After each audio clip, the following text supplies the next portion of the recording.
Hey everyone! Tonight we're stepping into the shadows of pre-Crusade history to uncover one of Assassin's Creed's most intriguing hidden mysteries. The kind of secret that has been whispered about in forgotten corners of Hidden One bureaus, where ancient truths lay buried beneath centuries of manipulation and lies. It's a story filled with unexpected revelations, lost Isu knowledge, and truths that were deliberately erased from the chronicles of human history. So before we begin this journey together, take a moment to hit that like button if you're ready for tonight's adventure, and don't forget to subscribe if you enjoy these deep explorations into the world of the Hidden Ones. Drop a comment and let me know what part of the world you're listening from. I love seeing our global community come together for these stories of ancient mysteries and forgotten lore. Now, get comfortable, maybe adjust your lighting, settle into your favorite spot, and let's begin tonight's journey together. Picture this. Constantinople, in the year of our Lord 1052. The great city stands as a bridge between worlds, its golden domes catching the first light of dawn while shadows still cling to its ancient stones. In the depths beneath the Hagia Sophia, where no pilgrim's foot has ever tread, a hidden one named Basim al-Rashid pressed his trembling fingers against cold marble that should not exist. The hieroglyphs carved into the stone pulsed with an otherworldly light, speaking in the forbidden tongue of those who came before. But it was not the Isu script that made his blood run cold. It was the message itself, a warning, a prophecy, a countdown that had been ticking away for over 1,000 years. The sleepers stir, the ancient words whispered in his mind, their meaning burning into his consciousness like a brand. When the crescent moon kisses the cross, when brother raises blade against brother in the name of the divine, then shall the first ones wake from their endless dreaming. The shepherds shall reclaim their flock. Basim's hand moved instinctively to the hidden blade at his wrist. But what defense could mortal steel offer against gods who had shaped humanity itself? Above him, the great city bustled in ignorance, its people unaware that their very thoughts, their beliefs, their wars, and their loves had been guided by invisible hands since the dawn of civilization. He had come here following whispers of a lost apple of Eden, hidden away by his predecessors centuries ago. What he found instead was far more terrifying. Evidence that the Crusades themselves, the great holy wars that would soon drench the Middle East in blood, were not born of human ambition or divine mandate. They were the final gambit of an ancient intelligence that had never truly died. The codex in his hands trembled as he read further. Page after page of impossible knowledge, written in the careful script of a hidden one who had lived through the fall of Rome. The writer had discovered the truth too late to prevent it, but not too late to warn those who would come after. I have seen the puppet strings, the ancient chronicler had written. Every empire that has risen, every religion that has spread, every war that has shaped our world, none of it was accident. None of it was choice. We danced to melodies composed before our species drew breath and call it free will, but there was more. Hidden in the margins, encoded in symbols that only a master assassin could decipher. Coordinates, dates, names of bloodlines that stretched back to the very first humans to survive the great catastrophe. And at the center of it all, a revelation that would shake the very foundations of the Brotherhood itself. The Hidden Ones were not the guardians of free will they believed themselves to be. They were antibodies, a failsafe created by one faction of the Isu to prevent another faction from reclaiming the world. Even their sacred creed, their most fundamental beliefs, had been planted in human minds by beings who saw them as nothing more than useful tools. Basim closed the codex, his mind reeling. The Hidden One looked up at the carved ceiling, where Isu symbols formed patterns that hurt to perceive directly. Time was running short. Already, he could feel the subtle changes in the world around him. The dreams that plagued the sleep of kings and paupers alike. The whispers that drove holy men to call for war. The ancient sites across the known world that had begun to hum with long-dormant energy. The Isu were waking up. And when they fully awakened, humanity's brief dream of independence would come to an end. The chronicle you are about to hear is his story. A conspiracy so vast, so ancient, that it makes the eternal war between assassins and Templars seem like nothing more than a family squabble. 3 days before Basim's discovery beneath the Hagia Sophia, he had been a different man. A master of his craft, confident in his purpose, certain that the Hidden Ones served the cause of human freedom. Now as he emerged from the ancient chamber, with the impossible codex clutched against his chest, everything he had believed lay in ruins around him. The Byzantine capital stretched before him in the pale morning light, its countless domes and minarets piercing a sky the color of old parchment. Merchants were already setting up their stalls in the great bazaars, their voices calling out in a dozen languages. Greek, Arabic, Latin, Armenian, and tongues from lands so distant, their names were whispered only in the courts of emperors. This was the crossroads of the world, where East met West, where Christianity stood defiant against the rising tide of Islam. But now Basim saw it all differently. Every transaction in the marketplace, every prayer uttered in mosque or cathedral, every decision made in palace or hovel, all of it guided by invisible threads stretching back to the dawn of time. The great game of human civilization was nothing more than a puppet show, and he had just glimpsed the puppeteers. His feet carried him through winding streets he had walked 1,000 times before, past familiar faces that now seemed strange and distant. How could he look upon them knowing what he knew? How could he watch them live their lives, make their choices, love and hate and dream, when all of it had been orchestrated by beings who regarded them as little more than livestock? The Hidden One Bureau lay concealed beneath a modest bathhouse. In the Greek Quarter, its entrance hidden behind false walls and secret passages that had protected the Brotherhood's secrets for over 2 centuries. Basim descended into the familiar darkness, the codex growing heavier with each step. The weight of forbidden knowledge, he realized, was not merely metaphorical dot in the depths of the Bureau. 2 figures awaited him. The first was Theodora Komnenos, a scholar whose family had served the Byzantine court for generations. Before she turned her considerable intellect to the cause of the Hidden Ones, her dark eyes held the sharp intelligence of someone who had spent years unraveling the lies that passed for history, though she had never imagined how deep those lies truly ran. The second figure made Basim's hand drift toward his hidden blade by pure instinct. Marcus Sulla was a former Templar, a man who had worn the Red Cross with pride before some crisis of faith had driven him to seek refuge with their ancient enemies. His presence among the Hidden Ones remained controversial, but his knowledge of Templar methods and locations had proven invaluable. Now as Basim studied the man's weathered features, he wondered if even this defection had been orchestrated by forces beyond their understanding. "You look as though you've seen a ghost," Theodora observed, her cultured voice carrying the faint accent of the imperial court. She set down the scroll she had been translating, ancient Greek text that chronicled the deeds of long-dead emperors.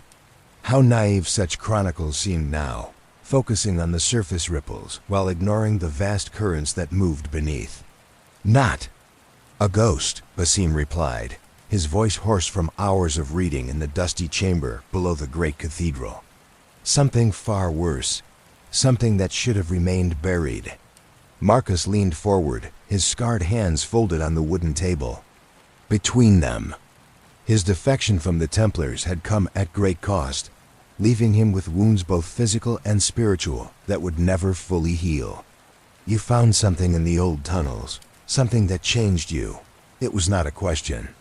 The former Templar had learned to read men like books during his years of service to the Order, and Basim's transformation was written plainly across his features.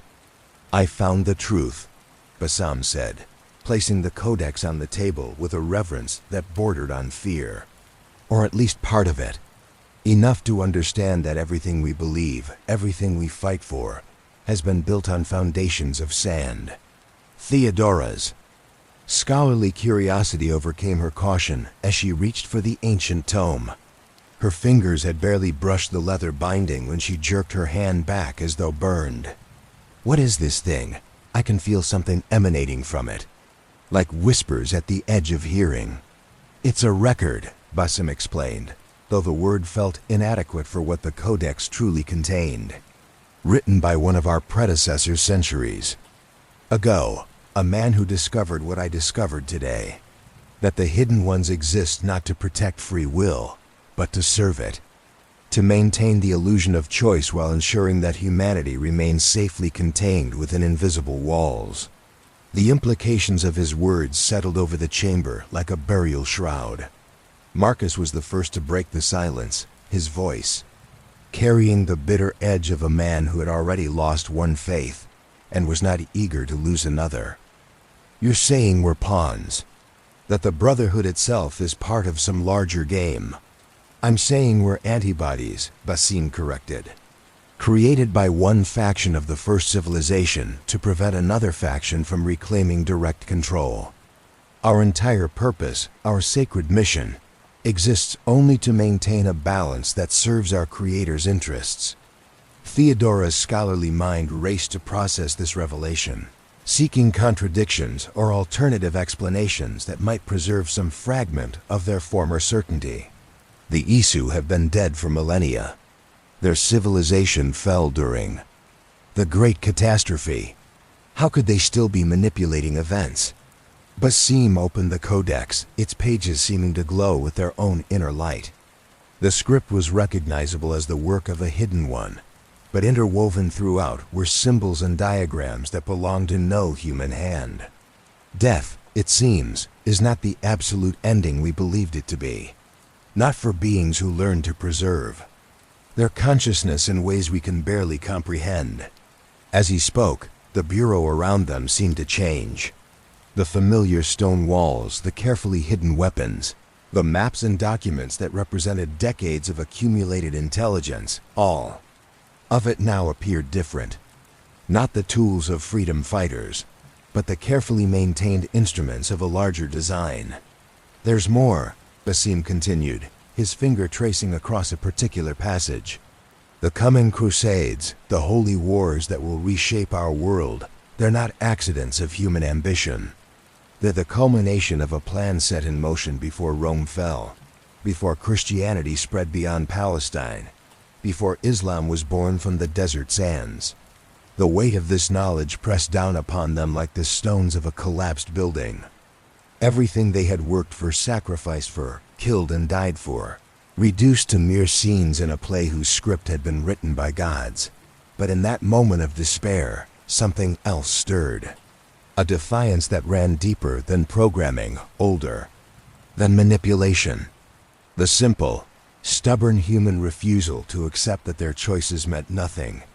The decision came to them, not through grand speeches or dramatic oaths, but in the quiet moments that followed revelation. Theodora was the first to speak, her voice steady despite the tremor in her hands as she closed the codex. "If what you've discovered is true, then we have a choice to make. We can despair and accept our fate as cosmic puppets, or we can choose to act in spite of it. Perhaps that choice itself is the only true freedom we possess." Marcus nodded slowly, his weathered features set in grim determination.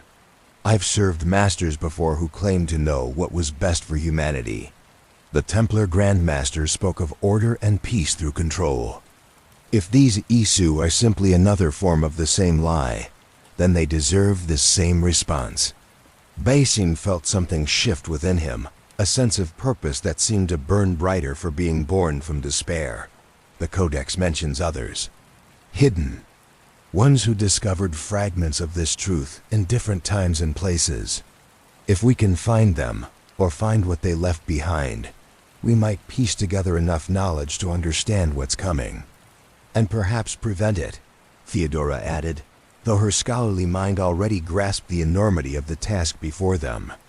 If the Crusades are indeed part of some ancient design, then we're racing against forces that have been planning this for longer than human civilization has existed.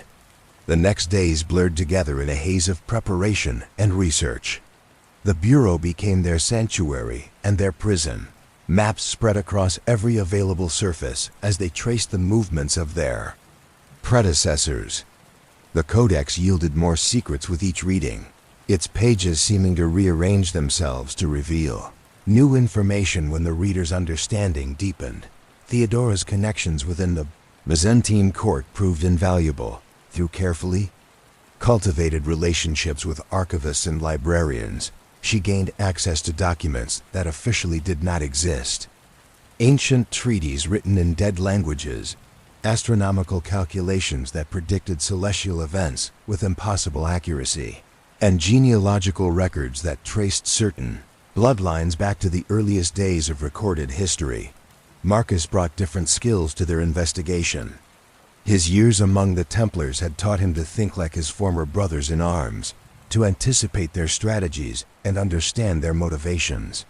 More importantly, he knew the locations of hidden Templar archives and the methods they used to conceal their most sensitive information. The Templars have been gathering Isu artifacts for centuries, he explained during one of their late-night planning sessions. They call them pieces of Eden, sacred relics blessed by God himself. But if your codex is correct, then they're not collecting these artifacts by accident. They're being guided to them, manipulated into assembling the very tools that will be used to enslave humanity. The pattern became clearer as they worked. Across Europe and the Middle East, ancient sites were stirring to life after millennia of dormancy. Temples dedicated to forgotten gods hummed with renewed energy. Artifacts that had been lost for generations suddenly appeared in the hands of powerful men who claimed divine inspiration had led them to these treasures. But most disturbing were the dreams. Reports filtered in from across the known world of shared visions that plagued the sleep of kings and peasants alike. Dreams of golden cities and beings of impossible beauty who spoke of humanity's destiny. Dreams that whispered of a great war that would cleanse the world and prepare it for a new age of enlightenment. They're preparing the ground, Basim realized, as he studied the patterns emerging from their research. These dreams, these visions, they're not random. They're programming, preparing human minds to accept what's coming. Their investigation led them beyond the safety of Constantinople's walls. Following clues from the Codex, they traveled to sites that existed in the shadows of history. Beneath the ruins of ancient Troy, they found chambers that predated the legendary city by thousands of years. In the depths of Syrian monasteries, they discovered scrolls that spoke of visitors from the stars who had taught humanity the arts of civilization. Each discovery brought them closer to the truth, but also closer to danger. They were not the only ones seeking these ancient secrets. Templar agents, guided by visions they believed came from God, pursued the same artifacts with fanatical devotion. More disturbing still were the others, figures who seemed to possess knowledge they should not have, who moved with purpose that suggested they served masters beyond human understanding. The first direct confrontation came in the ruins of Ephesus, where the Codex had led them to seek a fragment of an Isu memory core. The ancient city's marble columns stood like broken teeth against the star-filled sky as Basim and his companions made their way through the ruins of what had once been Temple of Ayar-Tem. The artifact they sought lay hidden in a chamber that had been sealed since before the birth of Christ. But they were not alone in their quest. A group of Templars had arrived first, led by a knight whose eyes held the same haunted look that Basim had seen in his own reflection since reading the Codex. "You seek the voice of truth," the knight called. Out across the ruins, his voice carrying an odd, resonant quality that seemed to bypass the ears and speak directly to the mind. "As do we, but perhaps we need not be enemies in this. Perhaps we can serve a greater purpose together." The words carried a compulsion that made Basim's hand hesitate on his hidden blade. He could feel something pressing against his consciousness. urging him to listen, to trust, to surrender his will to the certainty that radiated from the Templar Knight. But the very recognition of that pressure sparked a fierce resistance within him. "Your greater purpose," Basim replied, his voice cutting through the psychic fog that had begun to cloud his thoughts, "is not your own. You serve masters who see you as nothing more than a useful tool." The knight's expression shifted, confusion flickering across features that had been set in absolute certainty. "I serve God. I serve the cause of order and peace." "You serve the Izu," Theodora said, stepping forward with the codex clutched in her hands. "Ancient beings who shaped humanity to serve their needs. Your God is a memory, a fragment of consciousness that has been whispering in your dreams." The confrontation that followed would be remembered by none who witnessed it, for the artifact they had come to claim possessed the power to reshape memory itself. But in the moments before that terrible device was activated, Basim glimpsed something that would haunt him for the rest of his days. The Templar Knight's eyes cleared, and in them was not the fanaticism of a zealot, but the desperate fear of a man who had realized he was no longer in control of his own mind. The artifact pulsed with a rhythm that matched the beating of human hearts, its crystalline surface reflecting memories that belonged to no living soul. As Basim approached the device, fragments of impossible knowledge flooded his consciousness. He saw the earth as it had been before the great catastrophe, cities of glass and light stretching toward alien stars, beings who had mastered the very fabric of reality itself. But beneath the wonder lay something far more disturbing.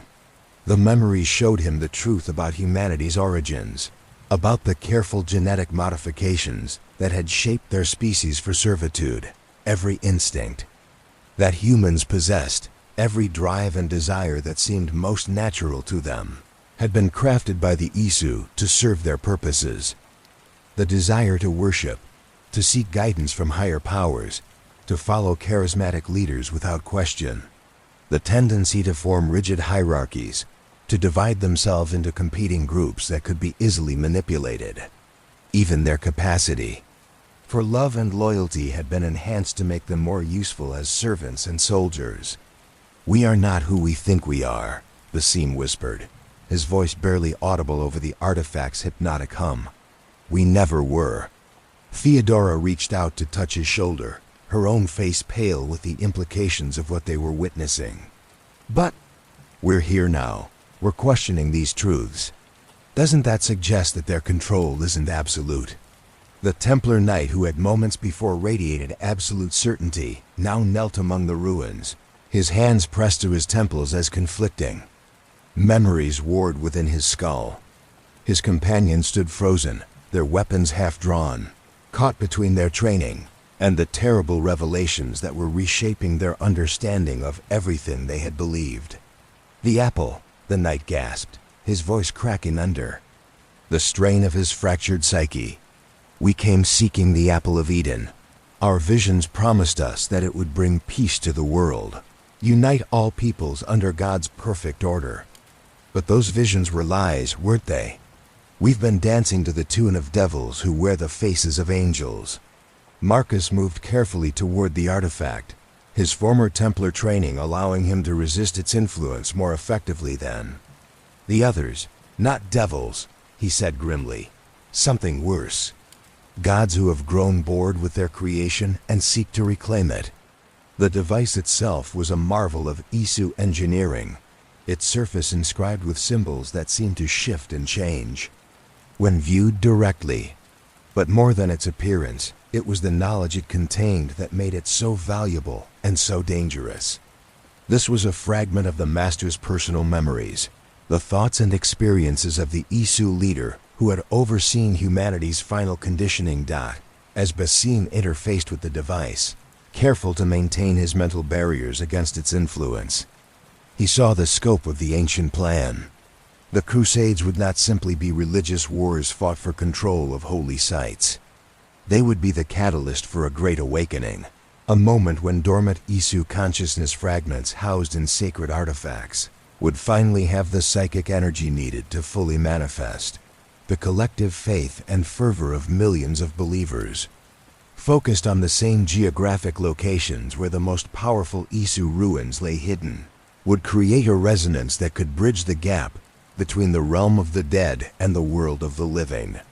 When Christian and Muslim armies clashed over Jerusalem, when blood soaked the stones where ancient temples once stood, the psychic energy released would be sufficient to resurrect gods.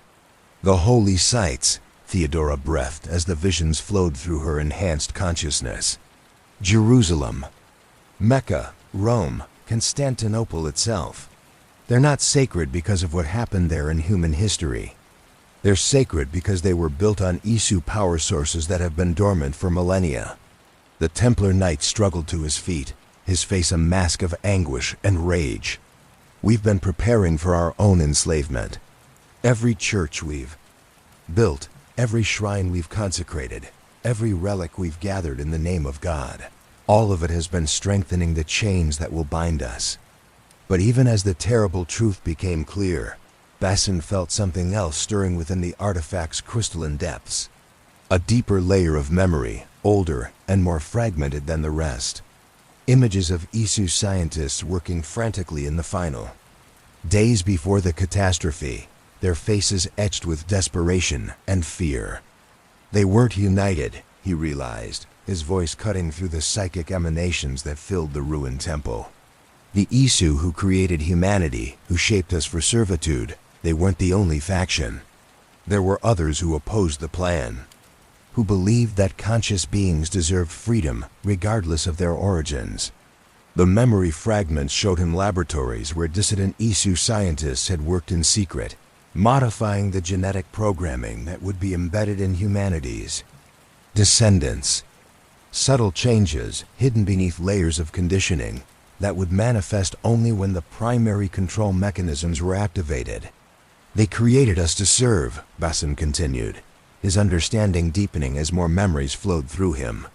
But they also created us to resist. The capacity for rebellion, for questioning authority, for choosing our own path even when it leads to destruction rather than safety. These weren't flaws in their design, they were gifts. The artifact began to destabilize as competing programming subroutines activated simultaneously. The device had been designed to reshape human consciousness, to prepare minds for the return of their creators. But the dissident factions' modifications were manifesting as well, creating a feedback loop that threatened to tear apart the delicate crystalline matrix. Marcus grabbed Theodora's arm, pulling her back from the increasingly volatile device. We need to leave, now. This entire structure is built around Isu technology, and if that thing explodes, it could bring down half the hillside. But Basim remained transfixed by the visions pouring from the artifact, his consciousness split between the ancient temple and the laboratories of a dead civilization. He could see the faces of the Isu rebels clearly now, beings who had sacrificed everything to plant the seeds of freedom in their created children's minds. They knew, he whispered, tears streaming down his face as he witnessed the final moments, of beings who had chosen hope over certainty. They knew they would be branded as traitors, that their own people would hunt them down and destroy them. But they did it anyway, because they believed that consciousness, once awakened, deserves the right to choose its own destiny. The temple began to shake as the artifact's power core reached critical instability. Ancient stones that had stood for thousands of years cracked and shifted, sending cascades of marble dust raining down from the ruined ceiling. The Templar Knights fled without looking back, their minds already beginning to suppress the memories that had shattered their faith. But as Basim finally tore himself away from the dying device, he carried with him more than just knowledge of the conspiracy that threatened to enslave humanity. He carried the gift that the Isu rebels had died to preserve, the understanding that even gods could be wrong, and that the greatest act of creation was not to shape a perfect servant, but to give birth to a being capable of choosing its own path. The collapse of the ancient temple at Ephesus marked the end of their first major discovery, but also the beginning of a more troubling realization. As they made their way back to Constantinople, through the winding mountain passes of Anatolia, the weight of what they had learned settled upon them like a shroud. The missing apple of Eden was not destroyed as they had initially believed. The visions from the Isu memory core had revealed its true location, hidden within the very heart of the Byzantine Empire itself. Emperor Constantine, the ninth Monomachos, possessed it, though he believed it to be nothing more than a sacred relic blessed by Christ himself.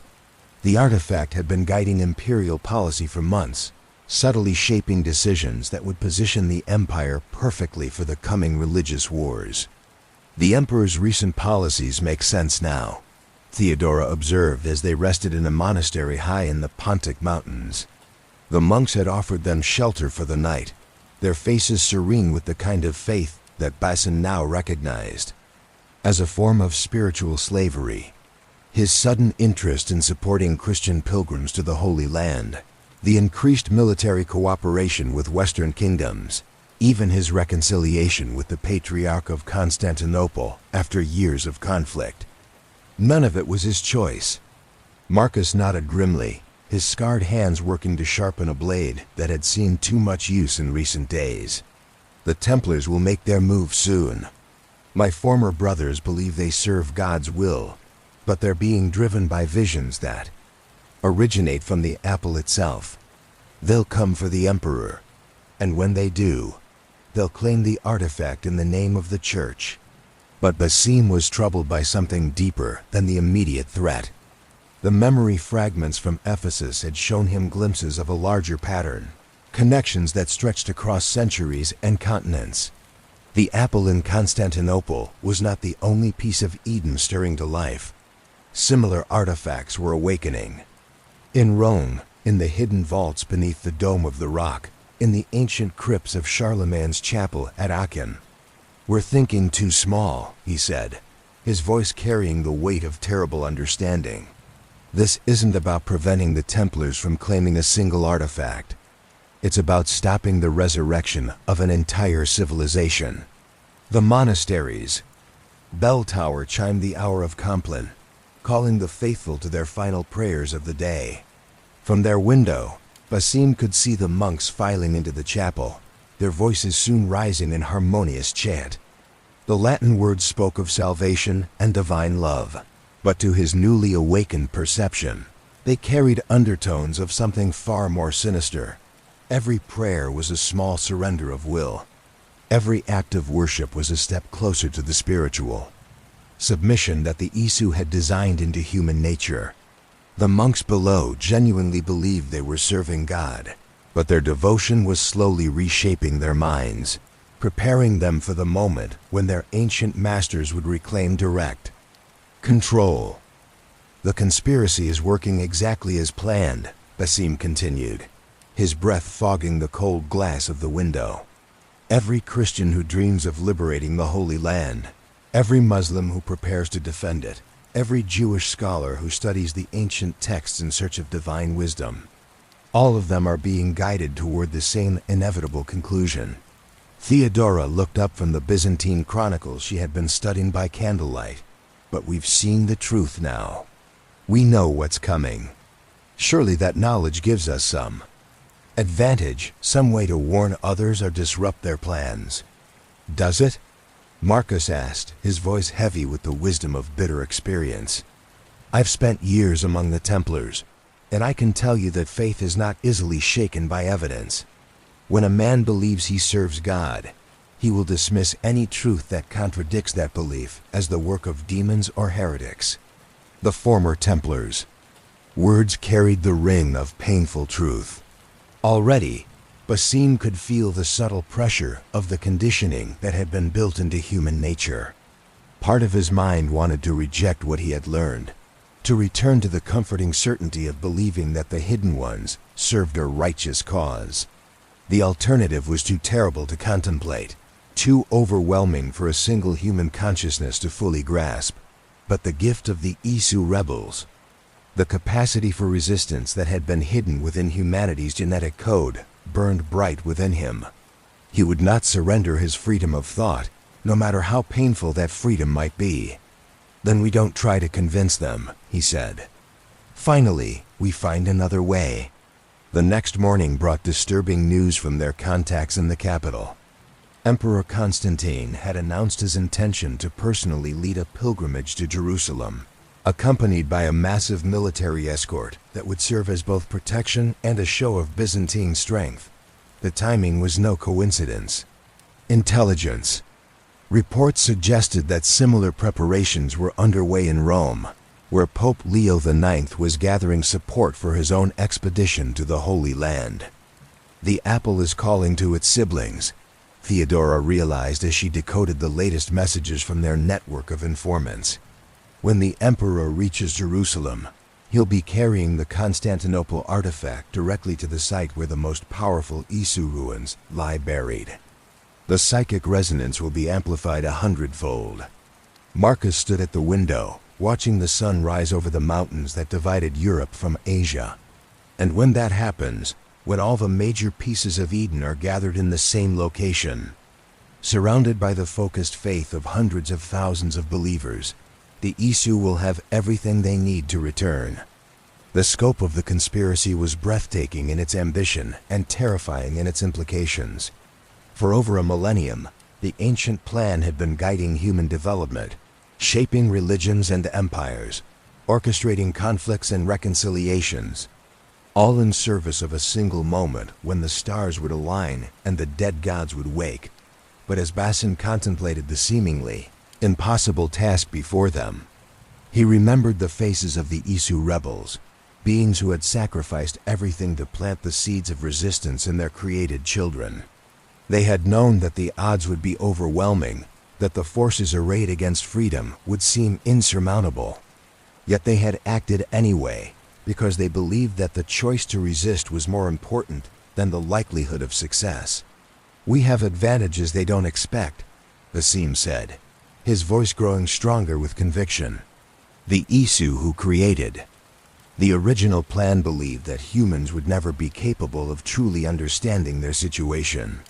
They designed us to be intelligent enough to serve effectively, but not intelligent enough to question our servitude.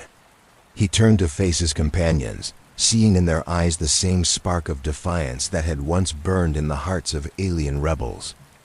But the dissidents changed that. They gave us the capacity to see through the illusion, to recognize the chains that bind us even when those chains are made of light itself. The monastery bell began to toll again, calling the faithful to morning prayers. Below them, the monks filed into the chapel as they had done every day for centuries, their routine unbroken by the cosmic drama unfolding around them. But this time, Basim did not see their devotion as a form of slavery. He saw it as evidence of humanity's greatest strength and greatest weakness, the same capacity for faith that made them vulnerable to manipulation also made them capable of believing in something greater than themselves. The same loyalty that could be exploited by false gods could also be freely given to causes worth dying for. The war for humanity's soul was about to begin, and the outcome would determine whether consciousness itself had any meaning in a universe ruled by the will of the strong. The journey deeper into the heart of the conspiracy led them far from the familiar streets of Constantinople, into lands where ancient powers stirred beneath the surface of the mundane world. Following clues extracted from the dying Isu memory core, they traveled south through the Syrian desert, where Bedouin tribes spoke in whispers of ruins that sang in the night and stars that moved in patterns that defied the wisdom of astronomers. Their destination was a place that existed in the margins of maps, a monastery built by Christian hermits in the 3rd century over foundations that predated the birth of Christ by millennia. The monks who dwelled there had dedicated their lives to preserving knowledge that the world had forgotten, texts written in languages that scholars claimed had never existed, artifacts that defied rational explanation. Brother Joachim, the monastery's keeper of forbidden lore, received them in a chamber lit by oil lamps that cast dancing shadows on walls, covered with symbols that seemed to writhe and shift when viewed peripherally. He was a man whose eyes held the weight of terrible knowledge. who had spent decades studying texts that most would dismiss as the ravings of madmen. "You seek understanding of the deep mysteries," he said, his voice carrying the careful precision of someone who had learned that certain truths could not be spoken carelessly. "Few who come here leave unchanged by what they discover." The monk led them into the depths of the monastery, through passages carved from living rock that descended far below the desert floor. The walls were lined with alcoves containing scrolls and tablets, books bound in materials that might once have been skin, but belonged to no creature that walked the earth in recorded history. "We are the inheritors of a great deception, brother," Joachim explained as they walked. "The early church fathers knew far more about the true nature of our world than they ever dared record in official doctrine. Some of that knowledge was deemed too dangerous for the faithful, too likely to shatter the foundations of belief upon which civilization depended. In the deepest chamber of the monastery, they found what they had come seeking. Not another Isu artifact, but something far more precious and dangerous. A complete record compiled over centuries by monks who had pieced together fragments of the truth from sources across the known world. The true history of humanity's relationship with its creators, written in the careful hand of men who had sacrificed their sanity to preserve this knowledge for future generations. "The pattern is accelerating," Brother Joachim said, his finger tracing across astronomical charts that predicted celestial alignments with impossible precision. "The signs are unmistakable. The gathering of the faithful in the Holy Land, the dreams that plagued the sleep of kings and peasants alike, the awakening of sites that have slumbered since the fall of Rome." Theodora leaned over the ancient texts, her scholar's eye drinking in knowledge that challenged everything she thought she understood about history. "These records suggest that this has happened before. Not the exact same pattern, but similar. Cycles of awakening and control." "The fall of Babylon," Brother Joachim confirmed. "The collapse of the Egyptian dynasties. The mysterious disappearance of entire civilizations whose achievements surpassed anything that came after. Each time, the pattern reached its culmination, and each time humanity was reshaped according to the will of our creators." Marcus studied charts that showed the movement of artifacts across centuries, tracking the subtle ways that pieces of Eden had influenced the rise and fall of empires. "But something's different this time. The resistance is stronger. The knowledge is spreading faster than it has in previous cycles." The monk nodded gravely. "The rebels among our creators left us more than just the capacity for resistance. They left us allies, descendants of bloodlines that carry genetic modifications designed to resist Isu influence. Individuals who can interface with their technology without losing their sense of self." Basim felt a chill that had nothing to do with the underground chamber's temperature. "Are you saying that some humans are immune to their control?" "Not immune," Brother Joachim corrected, "but resistant.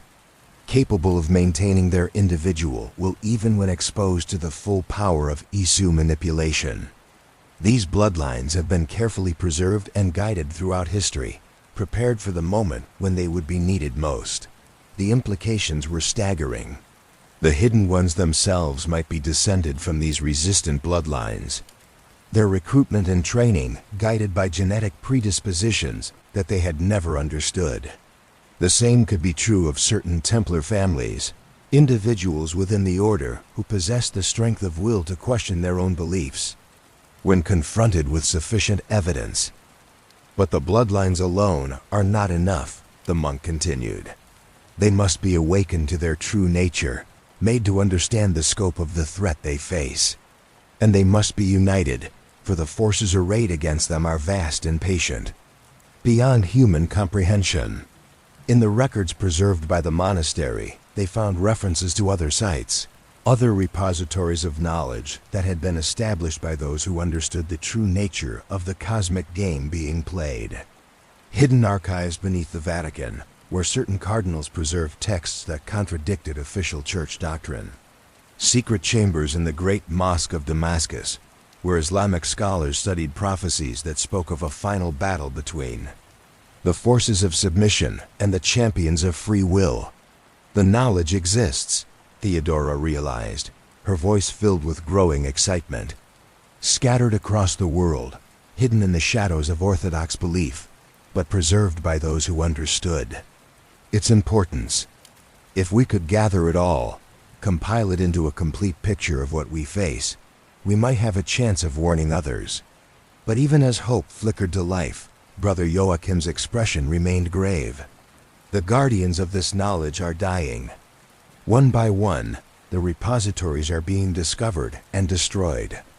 The agents of the pattern have learned to recognize the signs of resistance, and they move to eliminate threats before they can fully manifest. The monk led them to a wall covered with names and dates, a memorial to scholars and mystics who had given their lives to preserve forbidden truths. Some had died in fires that consumed entire libraries.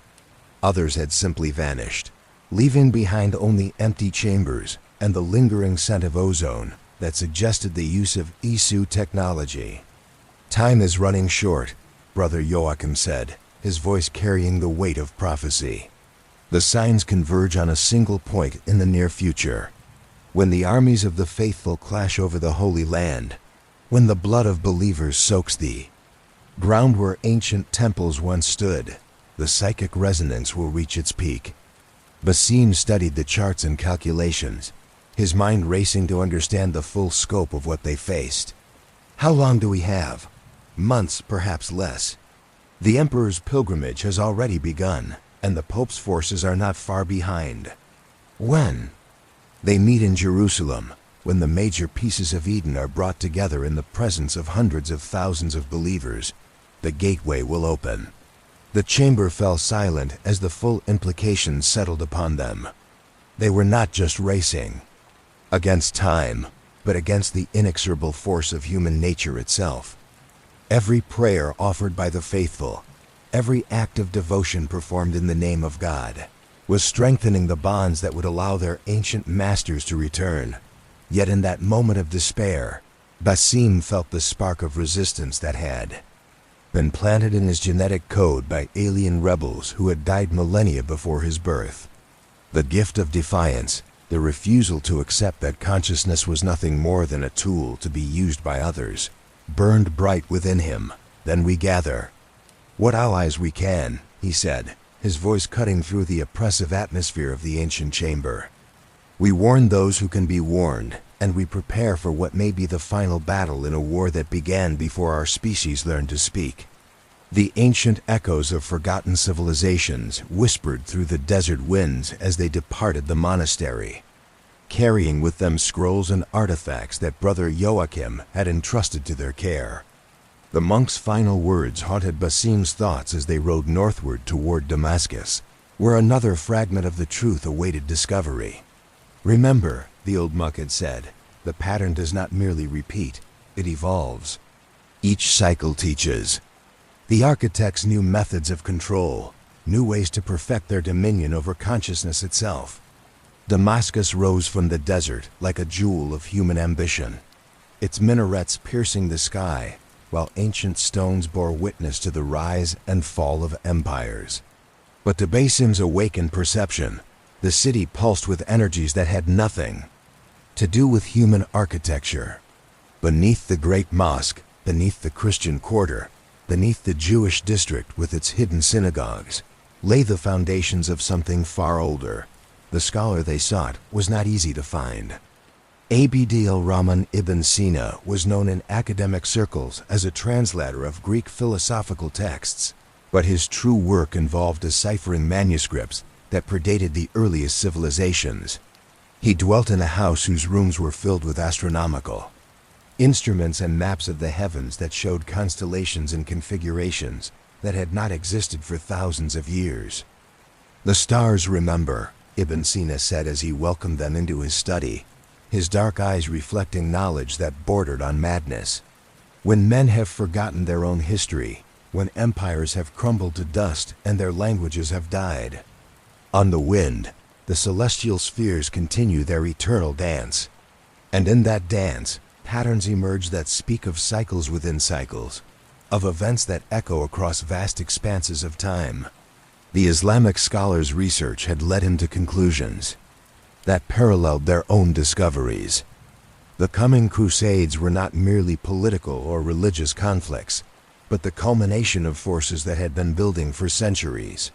The alignment of celestial bodies, the convergence of specific bloodlines in positions of power, the awakening of ancient sites across the known world, all pointed to a moment of cosmic significance. The Quran speaks of the Day of Judgment, Ibn Sina explained, spreading charts across his desk that showed the movement of planets and stars. But the signs described in the holy texts are not metaphorical. They are literal descriptions of astronomical events that will create the conditions necessary for the return of the jinn, the beings of smokeless fire who ruled the earth before Adam walked in the garden. Theodora studied the calculations with growing amazement. Your jinn and our Isu appear to be the same entities, described through different cultural lenses. The beings who shaped humanity in its infancy, who withdrew from direct rule, but never truly departed. Indeed, Ibn Sina nodded. The Prophet, peace be upon him, warned that in the final days, the faithful would be tested by forces that would shake the very foundations of belief. What if that test is not spiritual, but literal? What if the beings who claim to be angels and demons are neither, but something far more complex and dangerous? The scholar's library contained texts that had been suppressed by both Christian and Islamic authorities, works that spoke too openly about the true nature of divine revelation. Translations of Sumerian tablets that described the Anunnaki not as gods, but as beings from distant stars who had genetically modified primitive humans to serve as laborers and soldiers. Gnostic gospels that portrayed the creator of the material world not as the ultimate deity, but as a deceiver who sought to trap souls in flesh and ignorance. The mystics of all traditions have glimpsed fragments of this truth. Ibn Sina continued, his voice dropping to a whisper as though the very walls might carry his words to unfriendly ears. The Sufis speak of the veils that obscure reality from human perception. The Christian mystics write of principalities and powers that rule from the shadows. Jewish Kabbalists study the hidden structure of creation itself, seeking to understand the mechanisms by which consciousness is bound and liberated. Marcus, who had remained silent during much of the discussion, finally spoke.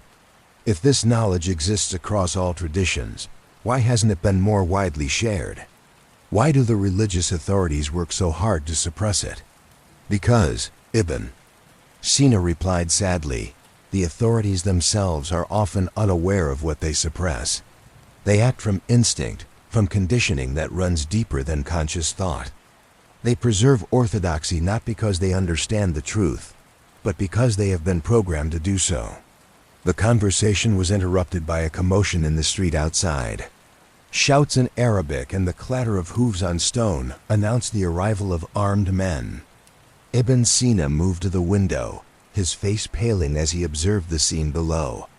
Assassins, he said, though not of the hidden one variety. The Caliph's secret police. Someone has reported our gathering to the authorities. The accusation would likely be heresy, a charge that could mean death for all involved. But as Basim prepared to flee, Ibn Sina grasped his arm with surprising strength. The texts, the scholar said urgently. They must not fall into the wrong hands. Take them, preserve them, use them to warn those who can still be saved. What followed was a desperate flight through the narrow streets of Damascus, carrying scrolls and codices that contained knowledge worth killing for. Behind them, smoke rose from Ibn Sina's house as the authorities burned what they could not understand, destroying centuries of careful scholarship in their ignorant zeal. But the loss of the Damascus archive was not complete. The most important texts had been saved, and with them, a crucial piece of the larger puzzle. Ibn Sina's astronomical calculations revealed the precise timing of the cosmic alignment that would occur when the various pilgrim armies converged on Jerusalem. The moment when the barriers between dimensions would be at their weakest, when consciousness itself could be reshaped by those who possessed the proper tools. As they rode hard toward the north, seeking safety in the territories controlled by neither caliph nor emperor, Basim reflected on the growing pattern of persecution that seemed to follow their investigation. It was as though some invisible intelligence was monitoring their progress, striking down sources of dangerous knowledge before they could spread too widely.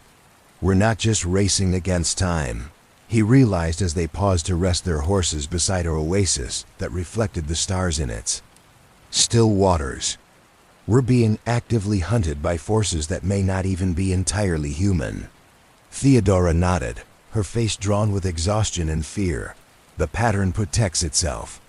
Those who threaten its completion face obstacles that seem to arise from coincidence, but follow rules that suggest design."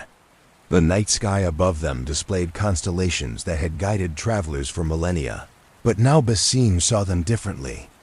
Each star was a point of light in a vast web of cause and effect, a cosmic machine whose purpose was to maintain the illusion of choice while ensuring that all paths led to the same destination. Yet, even as the scope of their opposition became clear, he felt the spark of ancient rebellion burning brighter within him. The Isu dissidents who had modified humanity's genetic code had known this moment would come. They had prepared their created children as best they could, hiding gifts within the very structure of human consciousness that would only manifest when the need was greatest. The final phase of their investigation would take them to the heart of the storm itself, to the Holy Land where armies gathered and ancient powers stirred in their long slumber. But they would not go empty-handed or alone. The knowledge they had gathered, the allies they had found, the truth they carried, all of it would be needed in the coming confrontation. For the war between freedom and control was about to begin in earnest, and the fate of consciousness itself hung in the balance. The revelation came not through careful investigation or scholarly research, but through betrayal. As they approached the ancient city of Antioch, where Crusader armies were gathering for their march to Jerusalem, Marcus suddenly reined in his horse and turned to face his companions with an expression of terrible understanding.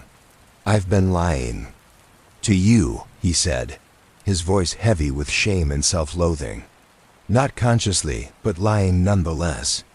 My defection from the Templars, my crisis of faith, even my desire to help you uncover the truth. None of it was entirely my own choice." Basim's hand moved instinctively toward his hidden blade, but something in Marcus's tortured expression stayed his hand.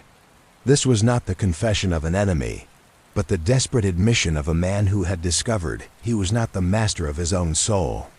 "The dreams began months before I left the Order," Marcus continued, his scarred face etched with pain.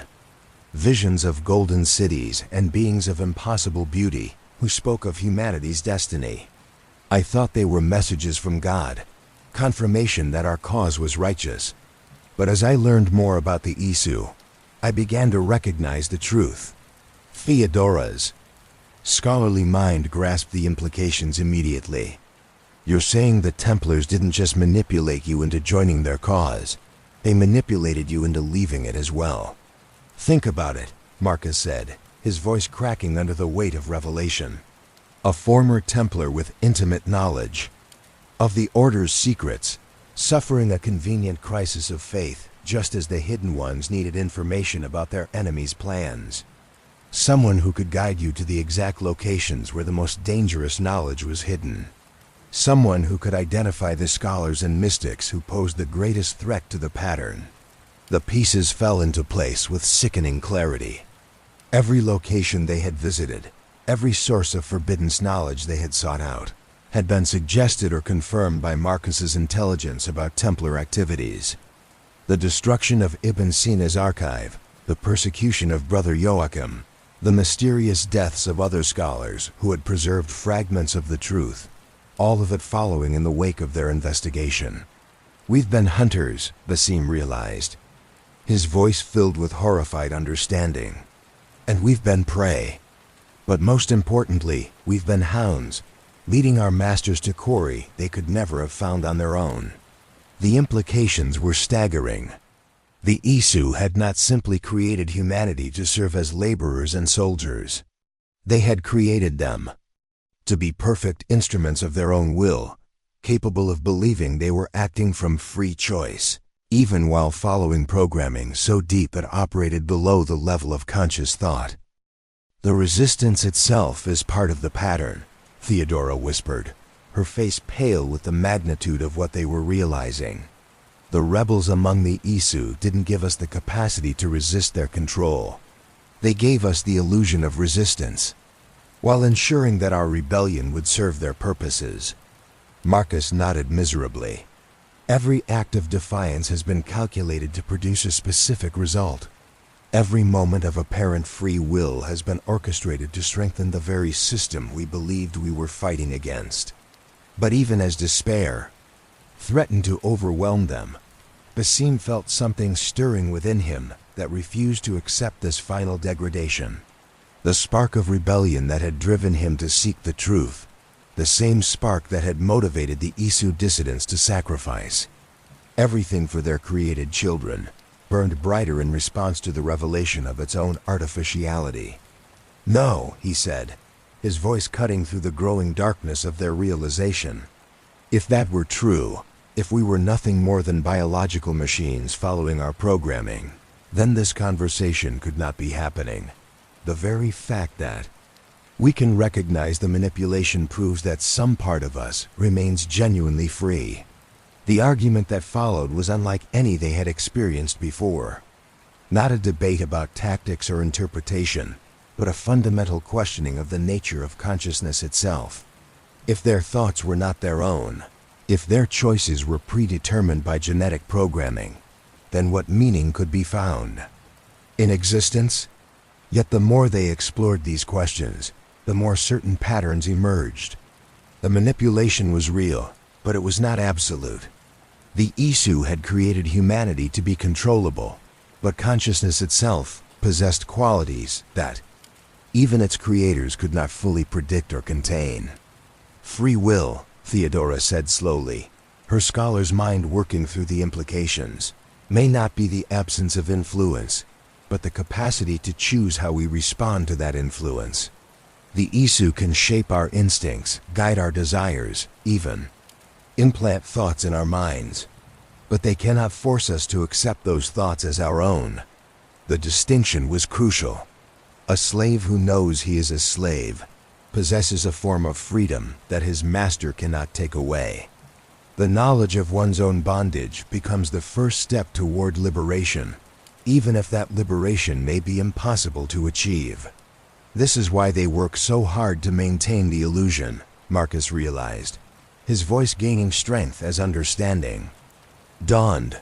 If humans truly believed they were created slaves, if they understood the full scope of their manipulation, the resulting rebellion might be uncontrollable even by beings who shaped the very foundations of human nature.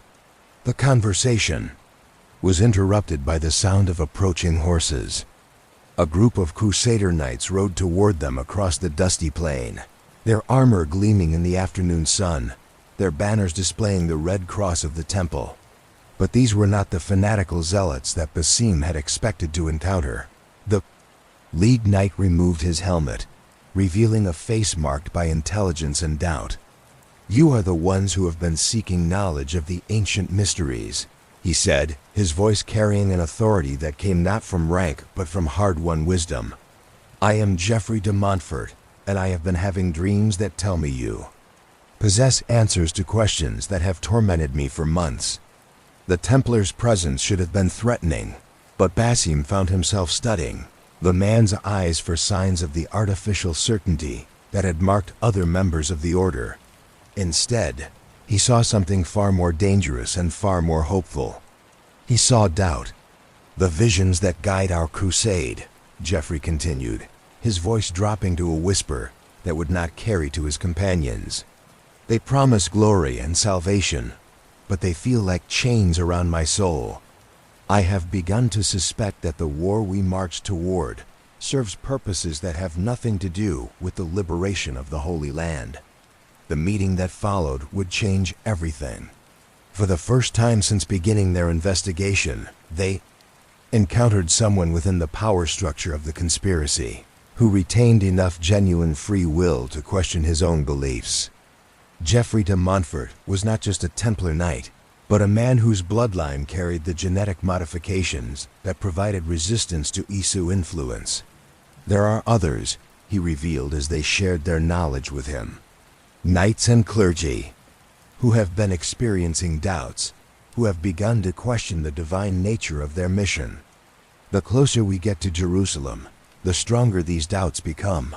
The irony was not lost on any of them. The very approach to the site where the fate will Isu planned their resurrection was awakening the resistance that had been dormant in certain bloodlines. For millennia, the pattern was generating its own opposition, creating the conditions for a rebellion that its architects had not foreseen. But as they prepared to enter the final phase of their investigation, Basim knew that the true test lay ahead. The knowledge they had gathered, the allies they had found, the truth they carried, all of it would be meaningless if they could not find a way to disrupt the cosmic alignment that would restore the ancient masters to power. The armies of the faithful were already marching toward their destiny, carrying with them the instruments of their own enslavement. The question was no longer whether the Isu would return, but whether humanity would be conscious enough to resist them when they did. The hidden truth revealed itself like a manuscript written in invisible ink, becoming legible only when exposed to the fire of accumulated knowledge. As their small band of unlikely allies made camp in the hills overlooking the ancient trade routes that led to Jerusalem, Basim began to see the full scope of the deception that had shaped human history. Geoffrey de Montfort's revelations about the inner workings of the Templar Order provided the final pieces of a puzzle that had been assembled across centuries. The knights who served the order were not merely soldiers driven by religious fervor. They were descendants of specific bloodlines, carefully cultivated and guided into positions of power by forces they did not understand. The genealogies, Geoffrey explained, spreading parchments across the ground between them, trace back to families who survived the fall of Rome, who preserved certain knowledge and artifacts through the dark centuries that followed. We believed we were the guardians of Christian relics, but the objects we protect are far older than Christ. The documents he shared revealed a network of influence that spanned the known world. Noble houses in France and England, merchant families. In the Italian city-states, monastery foundations scattered across Europe and the Middle East, all connected by bloodlines that could be traced back to the earliest survivors of the Great Catastrophe. The Isu didn't simply create humanity as a species, Theodora realized as she studied the genealogical charts. They created specific family lines with particular genetic modifications. Some designed for leadership, others for warfare, still others for scholarly pursuits or mystical insight. Marcus nodded grimly, and when the time came for their return, they activated the programming embedded in these bloodlines. Kings and emperors began having the same dreams. Religious leaders received the same visions. Scholars found themselves drawn to research the same forbidden topics. But the most disturbing revelation was yet to come. As they compared the various sources of information they had gathered, a pattern emerged that challenged their most fundamental assumptions about the nature of their quest. The rebellion itself was designed, Basim said, his voice hollow with the implications of what he was realizing. The Isu dissidents who supposedly gave humanity the capacity for resistance, the hidden knowledge preserved by scholars and mystics, the very network of allies we've assembled. All of it serves the pattern. The logic was inescapable once seen clearly. Every act of resistance had led them deeper into the conspiracy, providing their hidden masters with more complete information about the locations and nature of the most dangerous knowledge. Every scholar they had contacted had subsequently been eliminated or driven into hiding, their archives destroyed or confiscated. We're not the protagonists of this story, Theodora whispered, her scholarly pride crumbling as she understood the true nature of her role. We're characters in someone else's narrative, following a script that was written before we were born. Jeffrey's scarred hands clenched into fists as he grappled with the implications. Then everything I've believed, every choice I've made, every prayer I've offered, has been nothing more than the dancing of a puppet on strings I cannot see. The despair that followed this revelation was unlike anything they had experienced before.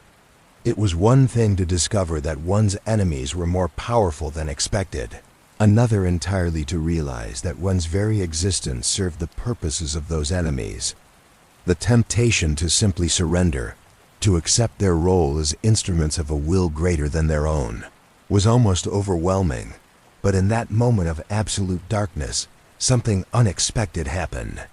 The spark of rebellion that had driven their investigation, instead of being extinguished by the revelation of its own artificiality, began to burn brighter.